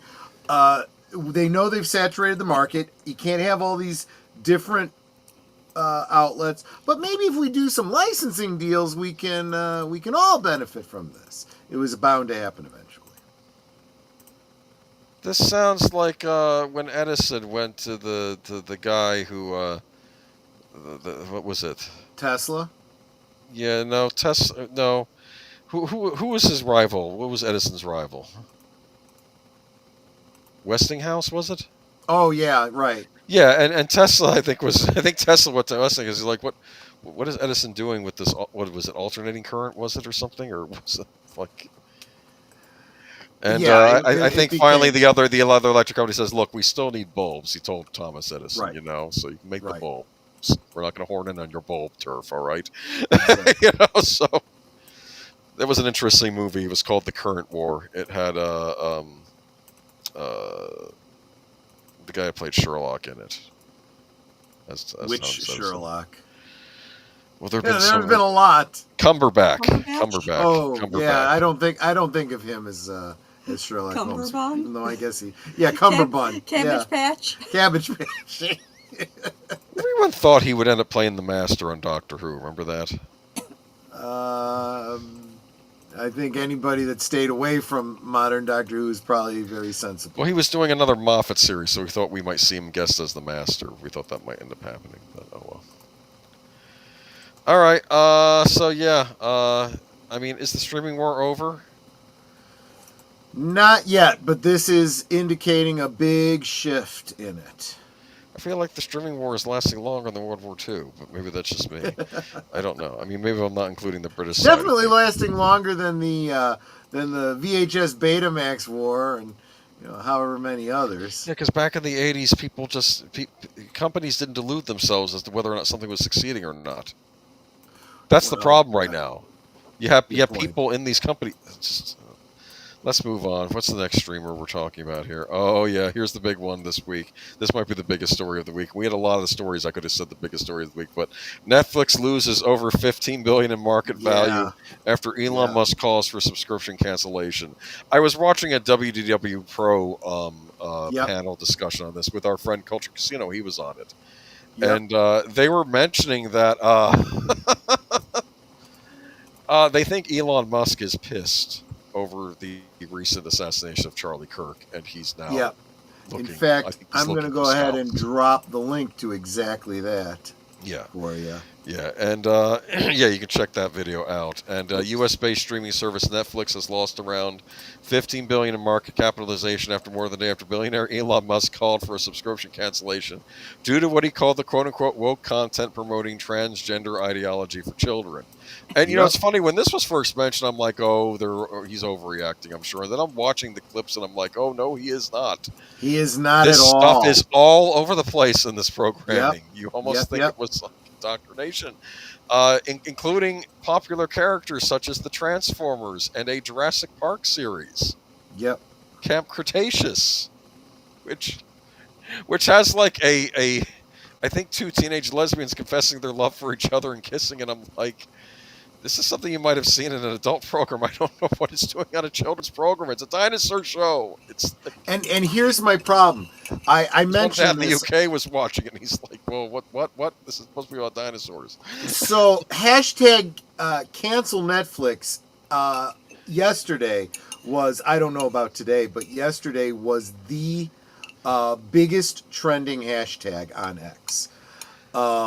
They're losing a lot of money because here's the problem. And I'm getting kind of sick and tired of hearing people say, I don't have time to pay attention to all this stuff. Blah, blah, blah, this and that. Then you're part of the problem. You really are. You gotta pay attention what your kids are 5 watching. years out from Cuties. And only just now people are starting to go, oh, look at all this, child exploitation stuff that they've got on this channel. This isn't good. No kidding. We've only been talking about this for 5 years. Why aren't they sitting in front of the TV where the kids' programming is happening, though? Because these parents take their children, plop them in front of the TV and walk away. No, they put the Netflix app on the iPad that they gave them. That's what's going on here. There's that. I didn't even think about that. Yeah, that's what's happening here. Because I'm thinking, if it's on the TV, wouldn't they notice this stuff? I mean, we would have seen an outright before now. But they say, oh, you can watch Netflix Kids, and of course they're thinking it's in the kids section because it's marked kids, right? Yeah. And so not the adult, like you're not watching like The Walking Dead on there or anything like that. Market cap of the firm fell to 482.9 billion on Thursday, compared to around 498 billion on Wednesday, according to a data. That's still a lot of money. It's stockanalyst.com. Controversy on Netflix started with allegations that some of its shows push woke content, especially on children. After the cancel Netflix hashtag went viral, Musk continued the controversy by asking consumers to cancel their subscriptions, arguing the corporation was sending negative signals to children, promoting what he described as transgender propaganda. Cancel Netflix for the healthier kids. Musk wrote an X, which he owns. Netflix has also consistently ranked among the first in promoting highly controversial LGBTQ plus related storylines and characters, with those representations said to be constantly increasing. A 2002 study by advocacy group GLAAD found since he began his cancellation campaign, many users have posted videos on social media showing that they have canceled their memberships. Yeah. Musk comments added the financial pressure on Netflix shares fell for the third day in a row, taking billions off the company's market value. So now I'm curious as to what they're going to do about this. If anything, if they're intent on sticking with their intended goals, they will continue to accept the loss because they have Disney level monies. They have the I don't care, we can ride this out kind of mentality. Can I just watch Havoc again in peace, please? Oh yeah, that was the Netflix movie. Actually, I was watching a Amazon exclusive movie. I forgot the. It's real bad. I forgot the name, but I think it was like. But it was in the Parker series. You know the Parker movies. Does that ring a bell? Jason Statham was in one of them. This one had Mark Wahlberg in it, and they just had it on Amazon. It wasn't bad. Okay. Actually, takes place at Christmas time. If you want a Christmas movie, that's not really about Christmas, but it's got thieves going after gangsters and things. Okay, so there you go. So Havoc is that aptly named. Yeah, I just don't get it. I don't. I'm sorry. I at first I thought, oh, this is like maybe a thing here or there, but it really seemed to be all over the place from the clips I was watching. But yeah. Okay. Moving on to. J.K. Rowling dismisses Watson as ignorant over trans rights row. If you were over on Deleted Scenes earlier, he was talking about this. Rightly so. This is for crying out loud.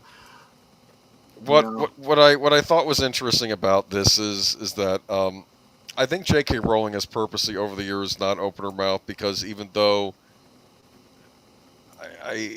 let me read the article. It'll go into detail. If you probably So J.K. Rowling has sent out a stinging response to Emma Watson after the Harry Potter actress recently spoke about the relationship in a public disagreement over the issues of gender identity.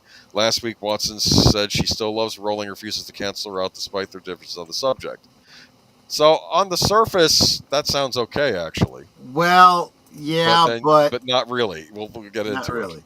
Especially if you've been paying attention to what she's been saying. It's not how she's acted in the past. That's the problem. Right. But on Monday, the author responded by saying her own feelings toward her former friend have soured after she says Watson publicly poured petrol on the flames of the debate at the peak of threats against her. Rowling wrote an ex-external, like other people who never experienced adult life uncushioned by wealth and fame.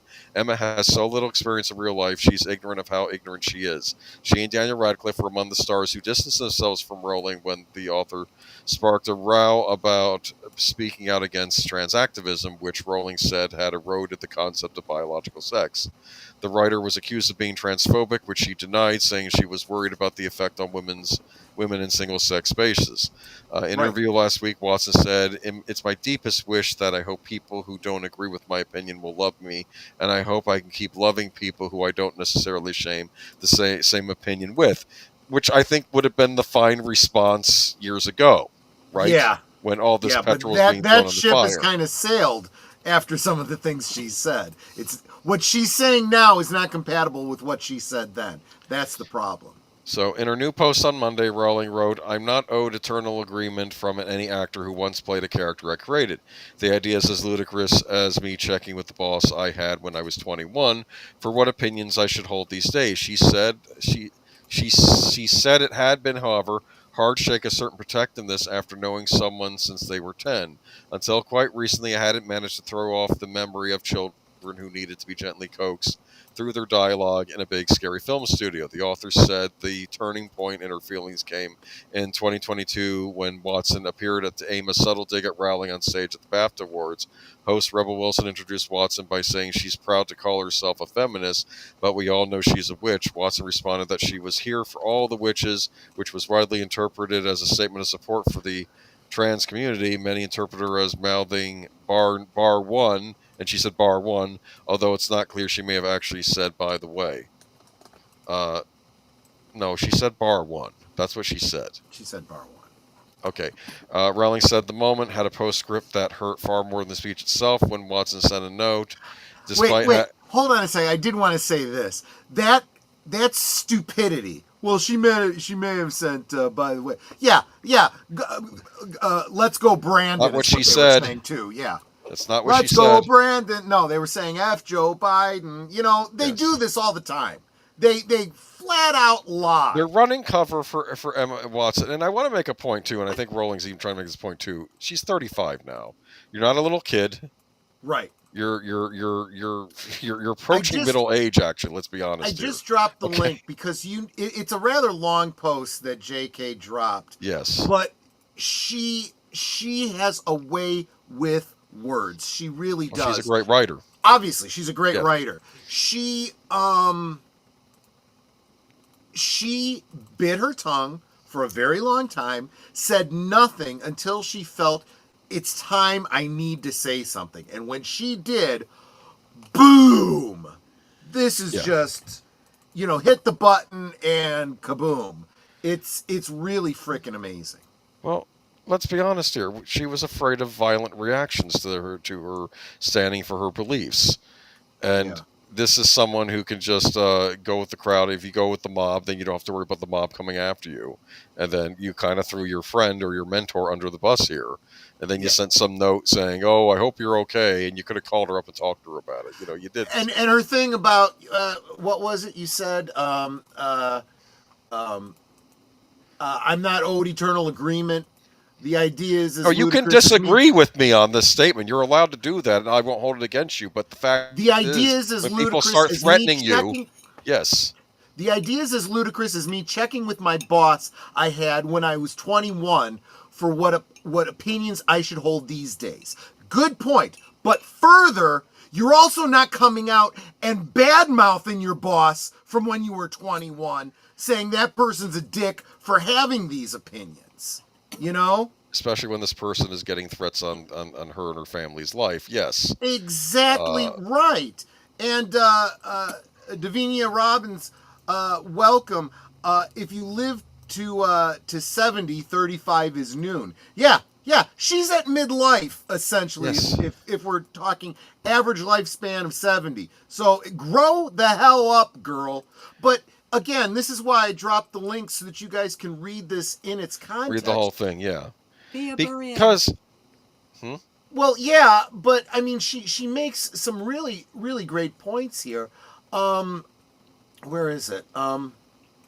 Like other people who've never experienced adult life, uncushioned by wealth and fame, Emma has so little experience of real life, she's ignorant of how ignorant she is. She'll never need a homeless shelter.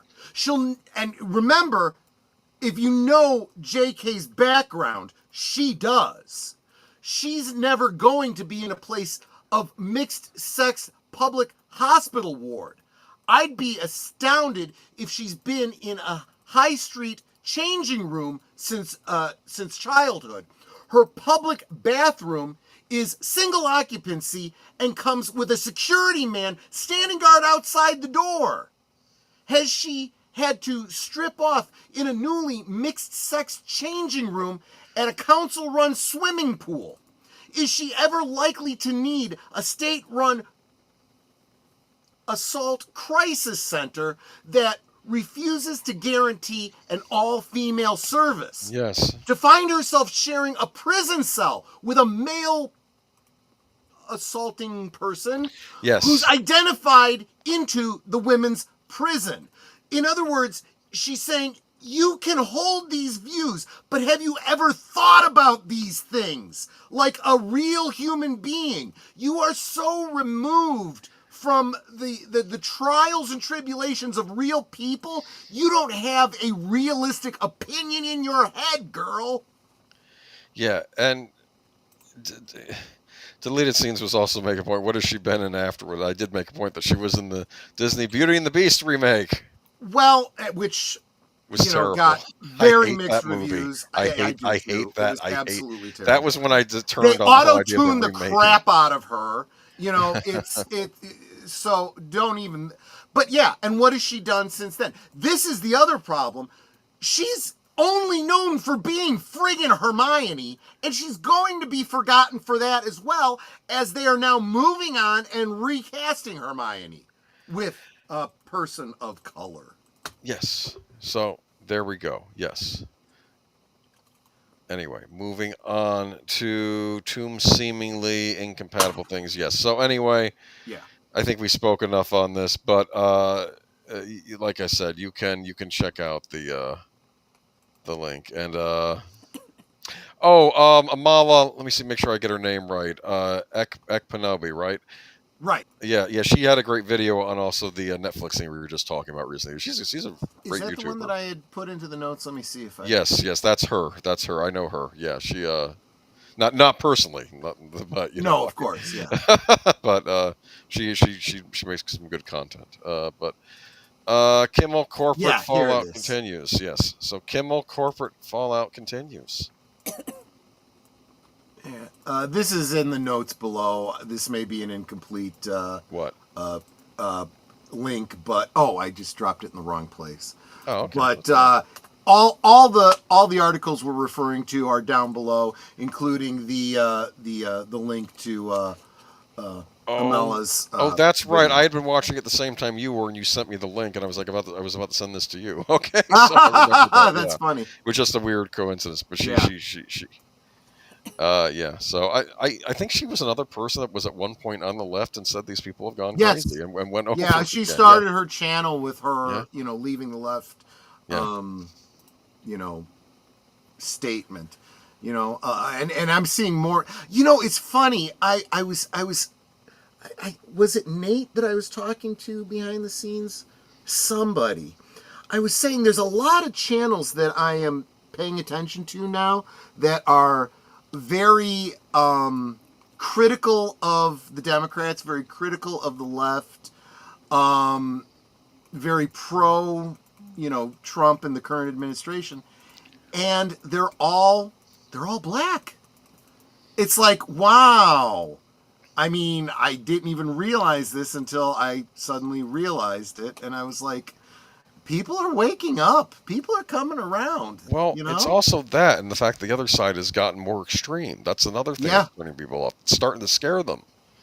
What is it? Anna Kasparian left the left. She said. I mean, it's okay. Anyway, talking about deleted. You know how the links work here now on YouTube. The links do not work. You're going to have to copy the link and paste it. I'm sorry, but YouTube has gone, whatever. YouTube, yes. Anyway, yeah, it's YouTube. Just cut and paste. We're all having to get used to it. Kimmel corporate fallout continues. Irate shareholders have nothing yet from Disney about suspensions. Legal threat looms with Tuesday expiration date for documents. So this is something I was getting at the top of the show. Iger is in a situation where he can't win. There's nothing that he can do. If no one likes Kimmel down, everyone that's currently following Disney will leave him. But if he leaves him up, he's getting blasted by the entire entertainment industry. It's absolutely ridiculous. Yeah. Disney's risking a high-stakes courtroom showdown about what really went down over Jimmy Kimmel's much-criticized suspension unless the Bob Iger-run media giant coughs up some serious documents and information in the next 24 hours. Filming from Brooklyn this week, the sharp-tongued Kimmel has been back on ABC's airways since September 23rd after a week-long MAGA-induced benching. Again, they keep saying it's MAGA-induced. Yeah, see, and that's Darth Plato's absolutely right there in the chat, because it's not about MAGA, it's not about free speech, it's about normal people getting pissed, not watching about the show. their affiliates not wanting this guy on Their after affiliates yes. just say, okay, we don't want anything to do with this. It's an outright lie to blame the current administration. The current administration is just sitting back and eating friggin' popcorn. And then what was it? And then Disney or ABC, they were like, okay, can we just go on there and make an apology, and he wouldn't do it. That's what I heard rumors about going on behind the scenes. And then Disney suspended him, and then suddenly everybody started yelling at Disney, and then Disney capitulated. And then, of course, the affiliate stations got threatened, and in one case, violent shooting threats at their stations. So they capitulated, I believe, out of fear from and that's exactly what they want. You are literally playing right into their hands, idiots. Okay, so the renowned attention, the outspoken, well-spoken latecomer, and his upcoming East Coast guests include Ryan Reynolds, Stephen Colbert, Spike Lee, Emily Blunt, Bruce Springsteen. Real Jimmy Kimmel live action or lack thereof is in Burbank today as of Monday evening. The books and records over possible improper political or affiliate considerations that Roberta Kaplan and other lawyers for Disney shareholders, the American Federations of Teachers, the AFL-CIO, and Reporters Without Borders asked for on September 24th in a terse letter to the CEO have not shown up. The shareholders are calling out the company's C-suites are responsible for significant declines, aka $4 billion fall in the company's stock in the blast radius of Kimmel going dark after the FCC chair started tossing his weight around about remarks the long-serving late-night host made about Trump and MAGA's reaction to the fatal shooting of Charlie Kirk. Now money specifically $4 billion and may talk, but despite laying out what the company contact has properly confirmed that Disney will permit AFT and RWB to inspect and copy what is being demanded and to confirm the logical details of that inspection. It seems to have been radio silence from Burbank so far. What are these organizations? I have no idea. I don't know. American Federation of Teachers, are they legally obligated to turn anything over to them? I don't know. It's not the government, right? It's another private organization. Maybe I'm reading this wrong. Maybe I'm not fully understanding what's going on here. Anyone can bring a lawsuit. So if you bring a lawsuit, you can. So it's like the ACLU, that sort of thing. Yeah. Right? Okay. So they're bringing a lawsuit against Disney over this, and they want to see those documents, right? To determine if they're going to seek legal action on behalf of who? Jimmy Kimmel? I don't know. Like they'll represent him for free because this whole idea. But you're absolutely right. This whole idea that you are, because of free speech, you're entitled to a platform like that. Well, that's fine. That's fine. I want my YouTube channel then put on ABC. I have a First Amendment right now. I just don't get it. And I did make a point, though, especially hearing how the left are still canceling their Disney Plus subscription over this, even though Disney recanted. I'm thinking, we've heard about people getting canceled, right? And their lives getting ruined over cancellation. Have we heard about a corporation getting canceled? And could Disney be the first? That's just standard business. Think about it. It happened to Gillette. It happened to Cracker Barrel, right? That's what happens when you piss off so many of your customers. They say, we are not coming back. Well, the problem with Gillette, when there was the outcry, I think the CEO doubled down instead of retracting it. And effectively, that's what Disney is doing, too. So, yeah. How long do you think Iger has? I have no idea. You don't know why he's there to begin with. That's the problem. Because he just can't quit. It's like someone with a bad habit. Oh, I can quit anytime. No, you can't. You absolutely cannot. Okay, so let's go to the next one. This is Disney urged to shut down ABC to avoid political turmoil.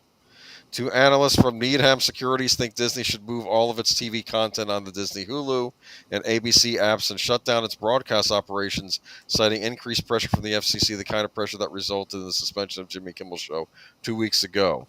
Needham security analysts Laura Martin and Dan Medina, in a note released last week, recommended that Disney keep its broadcast licenses but shut down broadcast operations. Putting the licenses up for sale just puts Disney at risk of more FCC interference into its affairs, the analyst said in an article in Forbes. We calculate that shutting down, not selling ABC would force Disney to write off about $1.7 billion to $2.7 billion in free spectrum value, plus about $1.4 billion of lost free cash flow per year, which is about $8.3 billion of value based on the current TV trading comps, Martin wrote. The analysts think it would be worth more for ABC to stop broadcasting in order to avoid threats associated with the current political climate amidst a changing media environment spurred on by artificial intelligence. Gen AI collapses timeframes, thereby making the delays, distractions, and headaches of regulations more expensive, so jettisoning regulatory risk is increasingly valuable, they wrote. Although it's highly unlikely that Disney would follow their advice, particularly given its lucrative live sports contracts, the fact remains that revenues from local stations, an estimated $4 billion in revenues in 2024, continue to decline. Martin and Medina wrote. So here's that's very interesting. That is exactly why the affiliates came back, because that was the threat. If you don't come back, if you don't air, our shows, you won't be getting the sports.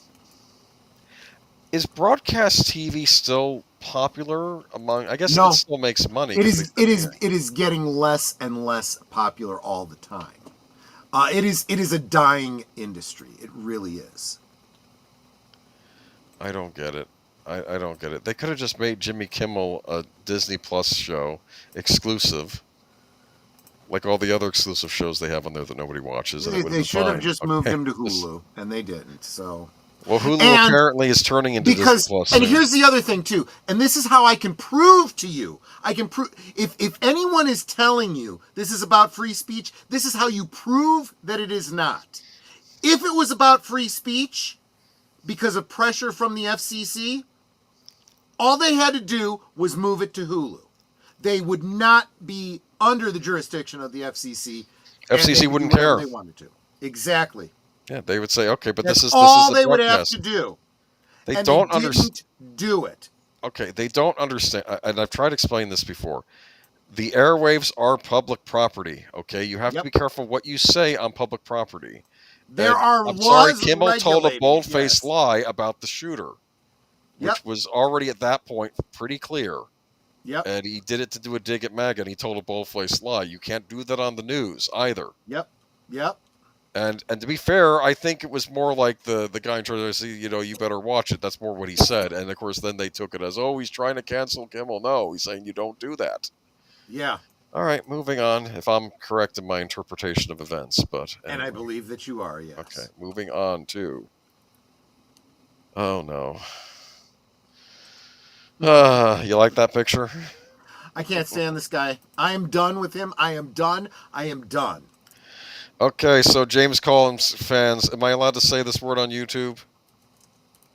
I never know anymore. The thing that we call istophobes, whatever. Okay, you know what we mean. And admits he has no oversight from Warner Brothers on DC Universe projects, which means he gets to do whatever he wants, basically, right? Right.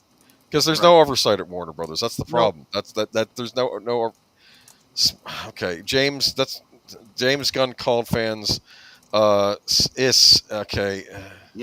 bigots, I should say. I guess hateful people is what he called them, yes. In a recent interview, while admitting that he has no oversight from Warner Brothers on DCU projects. When in doubt, blame the fans. That's been a Hollywood favorite play for years now. This, I think, is from WWE Pro. Every time a franchise stumbles or viewers push back, executives and creators deflect by smearing the audience with labels like labels like toxic. Yep. The toxic fans. Now James Gunn, the man at the helm of DC's future, has joined the chorus. Recent GQ interview, Gunn addressed the reaction to Peacemaker Season 2's alternate Earth twist. The alternate reality John Cena as Peacemaker has been escaping all season is actually Earth X, which is dominated by, for lack of a better word, Yahtzees, and even includes fascist symbolism. The National Socialists that came to prominence during World War II in Germany. Okay. Instead of acknowledging that some fans simply didn't like the direction James Gunn went on the offensive, labeling them, because they didn't like the creative decision because it sounds stupid. It is. I have a few. I have a few ists that call me polarizing, but I'm okay with being polarizing and letting These people fall by the wayside. He said people have loved this episode the most, so it's exciting. I don't. Does anybody like Peacemaker? I'm not a big fan of John Cena, period. And At this point, anybody that is still watching Peacemaker, I lose respect for you. Really, I do. You are part of the problem. Even if you're going to the high seas to watch it, if you're talking about it and telling people, oh, I really like this show, you are part of the problem. You really are. Gunn's tactic hardly new. We've seen it repeatedly. Star Wars branded unhappy fans as sexist and anotherist. After pushback on new characters, Marvel Studios dismissed fan criticism of unpopular storylines as toxic. You've had bad storylines. Stars from Rings of Power and The Acolyte use accusations of bigotry to reframe underwhelming perception. Because it's an adaptation of the appendices, but what do I know? The cycle is predictable. When a project underperforms or sparks debate, blame shifts away from the creative choices and onto the audience. Gunn's comments fit nearly into that pattern. I can do whatever I want. Equally striking in the GQ piece. This is more telling, though, is Gunn's admission of just how much authority he holds in the DCU. Speaking about Peacemaker, he said, I really do whatever I want with Peacemaker, and I mean, in one respect, I do whatever I want with anything because I'm able to make my own choices, and I'm my own boss. Many believe that Warner Brothers CEO David Zaslav maintains some kind of control over Gunn. I don't know why we believe that. I don't think Zaslav's been in control of anything at this point. I just... that's my opinion. It's not necessarily Darth Plato dropped $2 to say the title of Agent Boomer's upcoming book. Groan. Yes. I've been groaning all decade. I'm not joking. I remember years back when they would announce a super movie, and I would get so excited. Like, I remember the one summer with The Dark Knight and Iron Man and Incredible Hulk. They were all coming out, and I was like, oh, wow, this is cool. And I'm not even the biggest comic book guy, but I thought, wow, it's going to be cool to see these great movies. And now it's just, it's all just slop. And I can't do it. I can't do it. Okay. Apparently, after all, Kathleen Kennedy, Kevin Feige, Lucasfilm, Marvel still ultimately answered to CEO Bob Iger. Gunn even admitted that although there was pushback from various sources, he simply pressed ahead. That means Gunn not only disregards critics and the fan base, but he also brushes off executives who question his direction. For Warner Brothers Discovery shareholders and DC fans hoping for an ununified vision, this should raise alarms. Gunn isn't presenting himself as a steward of beloved characters. He's presenting himself as a free agent accountable to no one. And we're going to get another Joker Filet Deuce situation at some point. I'm sure. With this DC universe. There's going to be a huge flop. And I don't know when that will happen. It may not happen till Clayface. Maybe Clayface will do well. Maybe Supergirl will do well. But there'll be some film that it will go off the rails. I don't know. I think a lot of people are looking at all of this and going, yeah, I'm out. And so now I'm starting to think Supergirl will not do all that. It may not. Maybe people are done after seeing that first Superman movie. Well, and see, I feel like that first Superman movie was very much like The Force Awakens, right? We're on the fence here. Let's see where this goes. And we're seeing where it's going. We see Peacemaker. We see him attacking the fans like they've been doing for the past decade. And people are pretty much done with that tactic and going, nope, I'm done. Yeah, I think it's Clayface and Superman Woman of Tomorrow. Why are they even doing a Clayface movie? That's the villain. You do a Batman movie with Clayface as the adversary. That's how you do a Clayface movie. It's because he doesn't want to do a hero story. It's because he wants to do a monster movie. They already showed their version of Clayface on that cartoon show he did, which I didn't care for, but okay. The Creature Commandos. Creature Commandos. Yeah, I did not care for That's that. what I'm saying. Even the fact that Creature Commandos is such an obscure DC property, the only reason you pull that out is because you want to tell monster stories. He likes to do the weird stuff. Yeah. Yeah, exactly. So yeah, I don't get it. I don't get Warner Brothers. I know what's going on with Warner Brothers. They're hoping to have a few hits and then they can sell it out.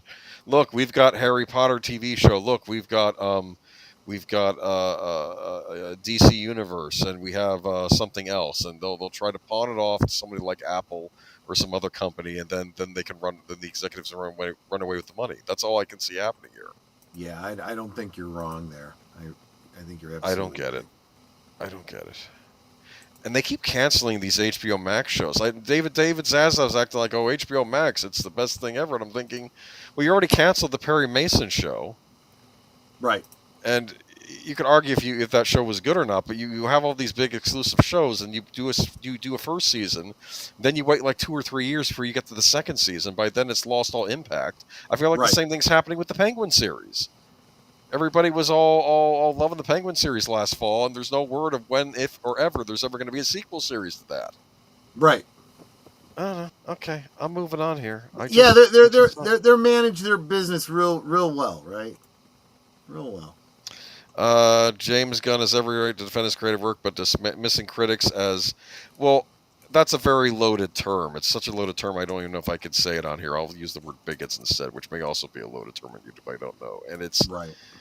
That's not why. Sometimes we don't like your creative decision because it's a creative decision, and it goes back to the old thing with, if you don't like what I wrote, you're an istophobe, that sort of thing. Right.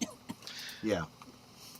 Okay, moving on. Which is such a lazy argument. It really is. By the way, not to go off on a side note here, but you know how I'm buying those Tomb Raider Colossal collections, right? Mm-hmm. Yeah. And I'm looking at the Volume 3 that's coming out of the Colossal collection. I'm like, Lara Croft doesn't look right on that cover. And I'm realizing, oh no, now they're doing a collection of the Volume 3 is going to be the modern Lara Croft stories from 2016 that were written by Gail Simone. Oh God. I'm not buying Volume 3. No. No. It ends with Volume 2. Can't stand Gail The Penguin Simone. was never meant that more than it was a limited series. I guess that makes sense, but they weren't saying it was a limited series, though. That's the thing. They were... Maybe that's because they were worried people wouldn't stick with... I don't know why. Highlander Jeremy Irons to play villain opposite Henry Cavill in Amazon remake. What's going on here? Let's see. I had to dig into this one, and when I saw what this was actually all about, I was kind of pleased, I gotta say. He's from Planet Zeist. Yeah, no, exactly. He's from Planet Zeist. Because I'm sitting here going, wait, they just cast, wasn't it Batista? To play the Kurgan? I'm like, what villain is he going to play? And then as I read the article, I was like, oh, no way. This is way bigger than I realized. Yes, read it. Let's get into this. Jeremy Irons, a triple crown of acting achiever thanks to Oscar, Emmy, and Tony Award wins, is the latest bold-faced name to join the cast of Highlander, Amazon MGM's remake of the 1980s cult classic. The luminous call has Henry Cavill leading a cast that's already included Russell Crowe, Marissa Abela, Dave Bautista, Karen Gillian, and Jijimon Hunso. The action fantasy, which hails from Amazon MGM's United Artists banner, is being directed by Chad Stahelski and is slated for a theatrical release. Production was to have started in late September, early October, but was pushed after Cavill sustained an injury during pre-production. Production will now begin in early 2026. Cavill is playing Connor MacLeod, a medieval Scottish Highlander who discovers he is an immortal warrior. With the help of a swordsman named Ramirez, to be played by Russell Crowe, the titular Highlander battles other immortals across the centuries until, as the line in the original 1986 movie exclaimed, there can be one. There can be only one. I was about to say there's always room for Jello, but anyway, okay. But Bautista is playing the Kurgan, the movie's top villain, while Gillian is MacLeod's Scottish and very mortal. Gillian is Scottish and very mortal wife. Hansu is an immortal warrior from Africa, while Abela is MacLeod's modern romantic interest. Max Zhang and Drew McIntyre are also in the cast. In a part that could be juicy, Irons will play the movie's other antagonist, the leader of a secret order called the Watchers, The Watchers, which was not introduced until the series, which means they are drawing from the series as well. So who are the Watchers on the series? Were they a group that were keeping track of the Immortals? So think of it as a secret society that is aware that these Immortals exist. And each Immortal would be, they would identify these Immortals, and then a member of their Watcher society would be assigned that immortal, and it's your job to spy on them, get all this information, chronicle all the information, keep an eye on them. They were the Watchers. Well, to what end? Well, think about it. If you have superheroes in the world that are immortal, that could possibly influence world events. So this is like the Amanda Waller. That's a bit of a stretch, but yeah, Okay. kind of like that. All right. Yeah, kind of like that. So why is he an antagonist? I would have said though? more like the Watchers in Buffy. Okay. You know, that keep track of the supernatural stuff going on to kind of protect the world and normal human beings and stuff. Or in a way, he could very well be like the Lex Luthor of this thing, who, distrusts the superpowered individuals, and you could probably understand why. The Watchers, that'll work. Okay. What was this? This Latin custodio equate. I can never say that right, but it was a Who Watches the Watchmen, right? Yeah, Who Watches the Watchers, exactly. Is that from ancient Rome? I actually don't remember what the original attribution was. Sounds like the Enforcer in the Vampire the Masquerade world, Darth Plato says. Yep, yeah, that's another good analogy, yeah. I have to tell you, this is shaping up to be, this might be a really good remake. We'll see, yeah, right? As long as all the people involved in it keep their mouths shut and don't go signing any stupid declarations or whatever. We'll see. But I like the cast, so we'll see. I do too. Karen Gillian, greater than a lot of the British actors we've been talking about tonight. So there we go. Well, that's true. CBS announces Everybody Loves Raymond 30th anniversary special. I should probably bring the slide over first. This one came out of left field, and I was like, "Are you kidding me? Are you serious?" Are you a fan of this show? I watched it. I wouldn't say I was a fan of it. Okay. I liked Peter Boyle, who's not obviously going to be in any reunion shows. But I think Peter Boyle, though, he was actually on an excellent X-Files episode too. He was Oh yeah. He could see the future. If he touched you, Oh, wow. he could see how you would die. Wow. Yep. Yeah, And it's funny because this one FBI agent that's guarding him, because there's a killer on the loose, he says, "Me, how do I die?" He's smoking a cigarette. Lung cancer? And Peter Boyle shakes his head, "No." "Oh, thank goodness." And he smokes a cigarette. And then the killer comes up right behind him and kills him right in front of Peter Boyle. Yeah. Yeah. So, Yep, I saw that coming. yeah. Well, that would be the concern, right? When you have a vice that is going to be ultimately, very likely to cause your demise, but the person who can see the future says that's not how you're going to die. That means you're going to die sooner than later, sooner than the cancer can get you. Yeah, basically, yeah. CBS plans to celebrate 30th anniversary of Everybody Loves Raymond with a 90-minute special. The show aired on CBS for 9 seasons. After its premiere on September 13, 1996, and ended in May 2005. Despite the series' modest start in its first season, it became a great success, earning 69 Emmy nominations and winning 15. Ray Romano, the series' lead actor, reflects on the show with People. "You know what? We did something pretty good," he said. Phil Rosenthal, the series creator, Romano, will be hosting the special. Fans can expect interviews and candid conversations with castmates Brad Garrett, Patricia Heaton, Monica Horan, Madeline Swinton, and Sullivan Sweeten. A tribute will be paid to Doris Roberts and Peter Boyle, who played Ray's parents, Marie and Frank Barron. Boyle died in 2006 at the age of 71, and Roberts died in 2016 at 90. The show's cast has refused a reboot. There is no show without the parents, Garrett told People. The special will be aired on November 20th. So it's a retrospective on the show. That's not so bad. Yeah. You thought it was a special, yeah. I thought it was going to be like where are they now type, Let's not do that. Do you remember they did that with the Brady Bunch? They would do those made-for-TV specials like a Brady Christmas. And you find out that Bobby is a race car driver and Greg became, I think, a doctor or something like that. Yeah. So we'll see. Yeah.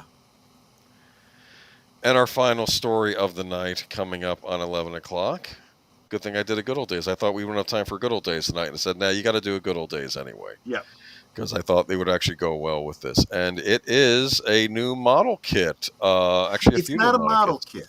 It's actually What? you just buy the ship. It's Eagle Oh. Moss. Eagle Moss is it's a model, but it's not one you build yourself. It's you buy it whole cloth, and they're a bit on the pricey side. Yeah, this is a high-end type of collector's dealio. So, Fan Home bringing back 20 Eagle Moss XL Star Trek models for ship's launch at New York City Comic Con. Last year, Fan Home launched a new line of die-cast Star Trek models, Starship models, focusing on the new Paramount Plus series. Now they're branching out with a new line of ship models previously made by Eagle Moss. The first two will be available at New York Comic Con, which kicks off in exactly 1 week on October 9th. Oh, New York City Comic Con coming up. We might have some news to talk about next week. You excited? I'm there's some things that I'm keeping an eye on that I want to see how they pan out. Yeah. Fan Home is also bringing special Prodigy guests to New York City Comic Con and Voyager. Oh, nobody cares about that. Um, Nobody cares about Prodigy. What was funny though, I did see Kimmel being interviewed, and she was getting rather testy about the fact that Paramount just canceled it, and she said why was it canceled? They didn't give a reason. Like she was actually getting a little testy about the fact they canceled that cartoon, which I don't know. Then she's not paying attention and she's clueless. I guess, yeah. I mean, really, no. It's not that difficult, people. If not enough people are watching your show, it's going to get canceled. Pay attention to the ratings. Here's what I don't get. This was a Star Trek show geared toward children. I never watched it myself, so I can't comment on its quality. I had heard that the animated show they did, the Lower Decks, was actually better than a lot of the live action stuff they did. But I didn't watch that either. But yeah, and there's a reason. Most people that were fans stopped watching all this stuff because they were sick of all the stuff. Look, we could go back to James Gunn. He could make the next Supergirl movie the best thing ever, but a lot of fans are not going to see it because we're done with him. You know, there's a lot of people in Hollywood that are going to make movies that I will not see. I don't care how good they are. Yeah. You know. So you don't want to get the Prodigy ship. So here's what's interesting. They're gonna have a Star Trek Picard ship. I would be surprised if they don't put out a Titan and if they don't put out an Enterprise F. Yeah. Those they really should, but I see those less as Picard ships and more as Star Trek Online ships. But that's another. Well, that's where they came from. They literally lifted them directly from Star Trek Online.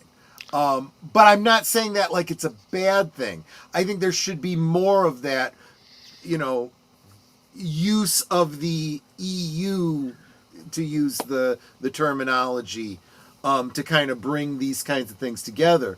But TOS, the original series, Clue, the thing is that I find interesting about this, again, this is high-end collectible ships, not my thing, but Eagle Moss was a company that was putting these ships out, and like a lot of them, and they went out of business.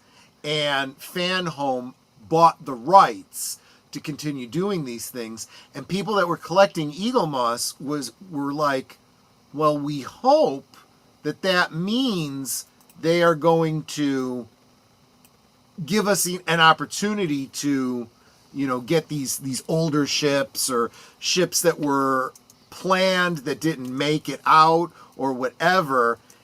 And the answer to that question was a little bit out in limbo. Now it looks like we're getting our answer.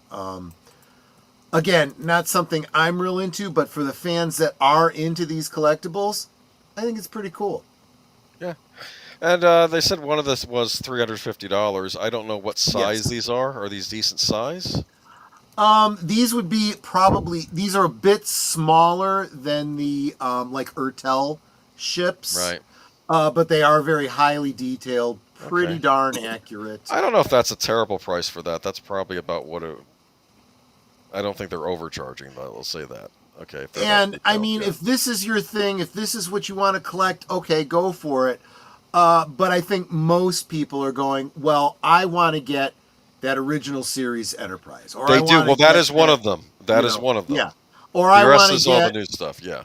yeah, whatever your ship is that you really, really like is what people are probably going to, and just maybe that one. I want But Klingon Bird of I Prey. don't know. You know, I've been a collector of crazier things, so I'm not going to yuck someone else's yum. You know. I have Star Trek Hallmark ornaments. I do too. I have a few. I didn't get into collecting them, but there was a couple I felt that I just needed. I had the to Shuttlecraft. I didn't get the I original got that Enterprise. That one sold out like that. You couldn't find it anywhere It when did. that came out. It went too fast. I got the TNG Enterprise because I made sure to get that as soon as I saw I it. got And that. yeah. And I think was there a Klingon Bird of Prey later on, or a I Romulan Bird of definitely. Prey? I've got a couple of the Birds of Prey. Yeah. You got to figure I would have done that Because of the Klingon stuff, yes. Yeah, because Klingon, right? All right, but that's it for this evening. I think we end on a high note. That looks like a nice little collectible if you're into Star Trek. Yeah, And blood. and it's also a statement that again, people are more interested in the original stuff and not so much the new stuff. It's just the way it is now. Emma Watson having egg on her face this week. I'm going to say this. I'm telling you, you're 35. This isn't like Grow the hell up already. Well, I have a girl. problem with people like Rachel Zegler. Like after a certain age, no, you have to stop. You have to act like a professional and stop running your mouth on things. And it's like, well, unfortunately, we're seeing too many people that are in their 50s and 60s these days out there saying stupid stuff on the internet, yes, going and protesting stupid stuff that are, it's like you are just too stupid to function. Your ignorance is far beyond your capability. It really is. Well, that finishes it up for this week. It does. Why is Tomb Raider Volume 3 having Gail Simone stories in it? Just don't buy Volume 3. I hope they don't do a mix where they, like the last few issues of the thing I need for my set theory are mixed in with Gail Simone stories. That'll be like, what do I do? Yeah. It's like, please don't. Please just make it a clean break. Yeah, Rachel Zegler's been quiet as a church mouse lately. I guess losing a company 3 at a million makes you have at a loss for words. Well, she's moved into theater, an area of entertainment that is niche, where nobody pays attention except the people in her echo chamber. So she's right where she wants to be, and we don't ever have to think about her ever again for the most part. Oh, thank you, Horror Cat Dad. Fun stream, y'all. Always a pleasure chilling with you. Oh, thank you. Well, we're glad to have you. Thank you. Brie Larson's been quiet as of late too, hasn't she? She got her head out of her ass. Yeah. Okay. She learned. She learned. These people need to learn the hard way, and they inevitably do. Okay. So that wraps it up for this week. And what's coming up? We have. I know that reserve seats is supposed to come back at some point, but not yet. And then, right. So tomorrow night, your Monday night of the movie. What's going to be? So there was early on. I could tell there was no doubt. There was so many votes. It's going to be American Werewolf in London. So that's 1981. And like I said last night, with starring Jenny Agutter and some other people, I guess. And some other people, I guess. Yeah, exactly. The pepper guy. I'm a pepper, you're a pepper. I feel like... Yeah, David Naughton, right. Hold on. You should get a nice box of Fruit Boot to eat while watching it. Oh, that's a good idea. Brute. Yeah, I remember that. I wasn't even aware that was a thing. You never saw... I only ever saw Count Chocula. You never saw the There other was... one. No. There was Yummy Mummy. Let me help you out. There was Count Chocula, Boo Berry, and Frankenberry. No, Frankenberry, Booberry. That was another one. And You're right. Blueberry. That's right. It was No, those three. There were two others though. And There's then there was Fruit the Root. werewolf. Boomer, one. I know. I'm trying to explain it to you, okay? Okay. Those were the three that were on the shelves all the time. Okay. I see what you're All saying. the other ones became well, they started out on the market full time, and when the sales fell off, they stopped carrying them. But then people would ask for them, and so they started making them seasonal. At Halloween see. time. So if you go to the store now, you will find all of those again. Have you ever had Yeah. Fruit Root? I don't think so, Okay. to be honest with you. Neither But like have I said, you probably could get it now because Halloween. Yes, Halloween, where all the fun stuff happens. And be sure to tune into An American Werewolf in London. Yeah. If you are a member of Troy's channel, you can hear Membership his... on my channel is as little as $1.99 a month. And and I do a movie every Monday night as long as Cosme is. You can hear his delicious commentary. Exactly. And I think we have a lot of fun. We really, really do. Yes. Over there. And then what's next? let me Tuesday. think. Tuesday? Yeah, Tuesday, live from Sparkwood 21. Deleted. We got to decide what we're doing for live from Sparkwood 21. I gotta make my plans. But immediately after that, of course, is the next episode of Blake 7, written by Tanith Lee, and I like Tanith Lee. Netter likes Tanith Lee. She's big on the lesbian vampires, but I like Tanith Lee's books, and none of her books have lesbian vampires. she wrote Okay. a lot of lesbian vampires. Okay, well, the ones that I have don't have lesbian vampires. Okay. Maybe you didn't read them closely enough. You got to read the subtext. But more importantly, if she writes for Blake 7, you might want to be drunk when you watch that episode, or whatever your vice is. This one is called Sand, because it's a story about vampire sand. No lesbians, just vampire sand. And I do mean sand, like the little tiny granular stones that you find on the beach. I don't even know what to say about that. Okay. Well, I'm sure it's I guess you want to walk on it barefoot.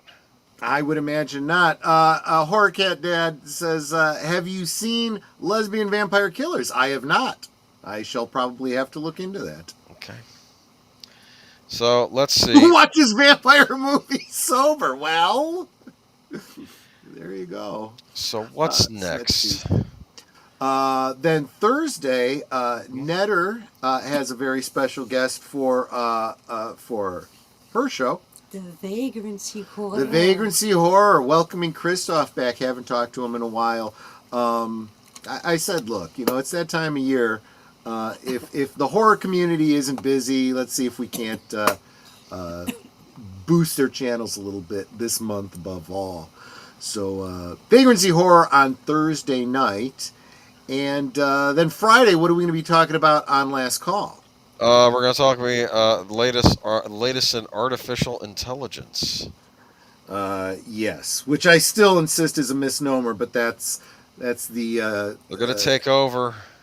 That's the term of art that they are using for this New technology. Algorithmical whatever it is. Yeah. Anyway, and then we will be doing also during the week, don't forget to tune into Liquid Lunch with Troy Pacelli every afternoon at noon Central. That's 1 Eastern. You guys can do the maths for all of your other time zones. Are we talking about anything special tomorrow? I haven't decided yet. Emma Watson? No, okay. No, I don't know. Maybe if I feel strongly enough, maybe I will. I already know what I'm going to be talking about on Friday. I got an article from Marc Malnekoff about a certain whiskey company that needs to incur my ire. We'll talk about that on Friday. Okay, cool. And then coming up, we are going to have Saturday night, what's going to be going on? Oh, Saturday night is on Netter's channel. But Hold on. I have forgotten. We just talked about it last night, and I have forgotten already. I've slept since then. Yes, it is Hansel and Gretel, Hansel and Witch Hunters. Gretel, Witch Hunters. with Jeremy Oh Renner. man, Yeah. I love that movie. I can't. Yeah, that's what we'll be watching on Saturday. Okay. And for those of you, I make this joke a lot, and I'm realizing that maybe some of the younger viewers among us might not get it when I say I have forgotten because I've slept since then. It's a reference to the fact that back when computers were a new thing in people's houses, they didn't have hard drives. They had just as much memory as they had, and you saved stuff to a floppy disk. And when you Yes. turned off the computer, everything went away. And you would have to reboot the program from a disk. You would have to reboot any files that you had from a separate disk. The computer itself lost all memory. And not just if you powered down the computer. If there was a brief flash of, lightning or something and you momentarily lost current, boom, everything was gone. Yeah. That's why you saved often. Yeah. You had to. Back, Yep. I remember it would happen to every college student. You'd be working on your essay, and then you forgot to save, and then you'd lose the whole thing and have to start again because it wouldn't automatically save for you. You always had to save. Right. What did I want to mention to you though? And I guess next Sunday we'll be talking about a Bond story that broke today. So I guess we'll have more on Well, that next you week. and I will talk about it behind the scenes in a moment. You are not going to be happy. Okay, so I would be screaming on air right now if I heard it now. Okay. I don't know if it would rise to that level, but Okay. it would definitely elicit a boomer groan. Okay. Well, that's all for this week, people. Good people, thank you for tuning in. We'll keep the home fires going for you. Exactly. I don't know. Thanks what a that lot, means. Okay. guys. Take care. We'll Bye-bye. catch you on the next one. Bye-bye.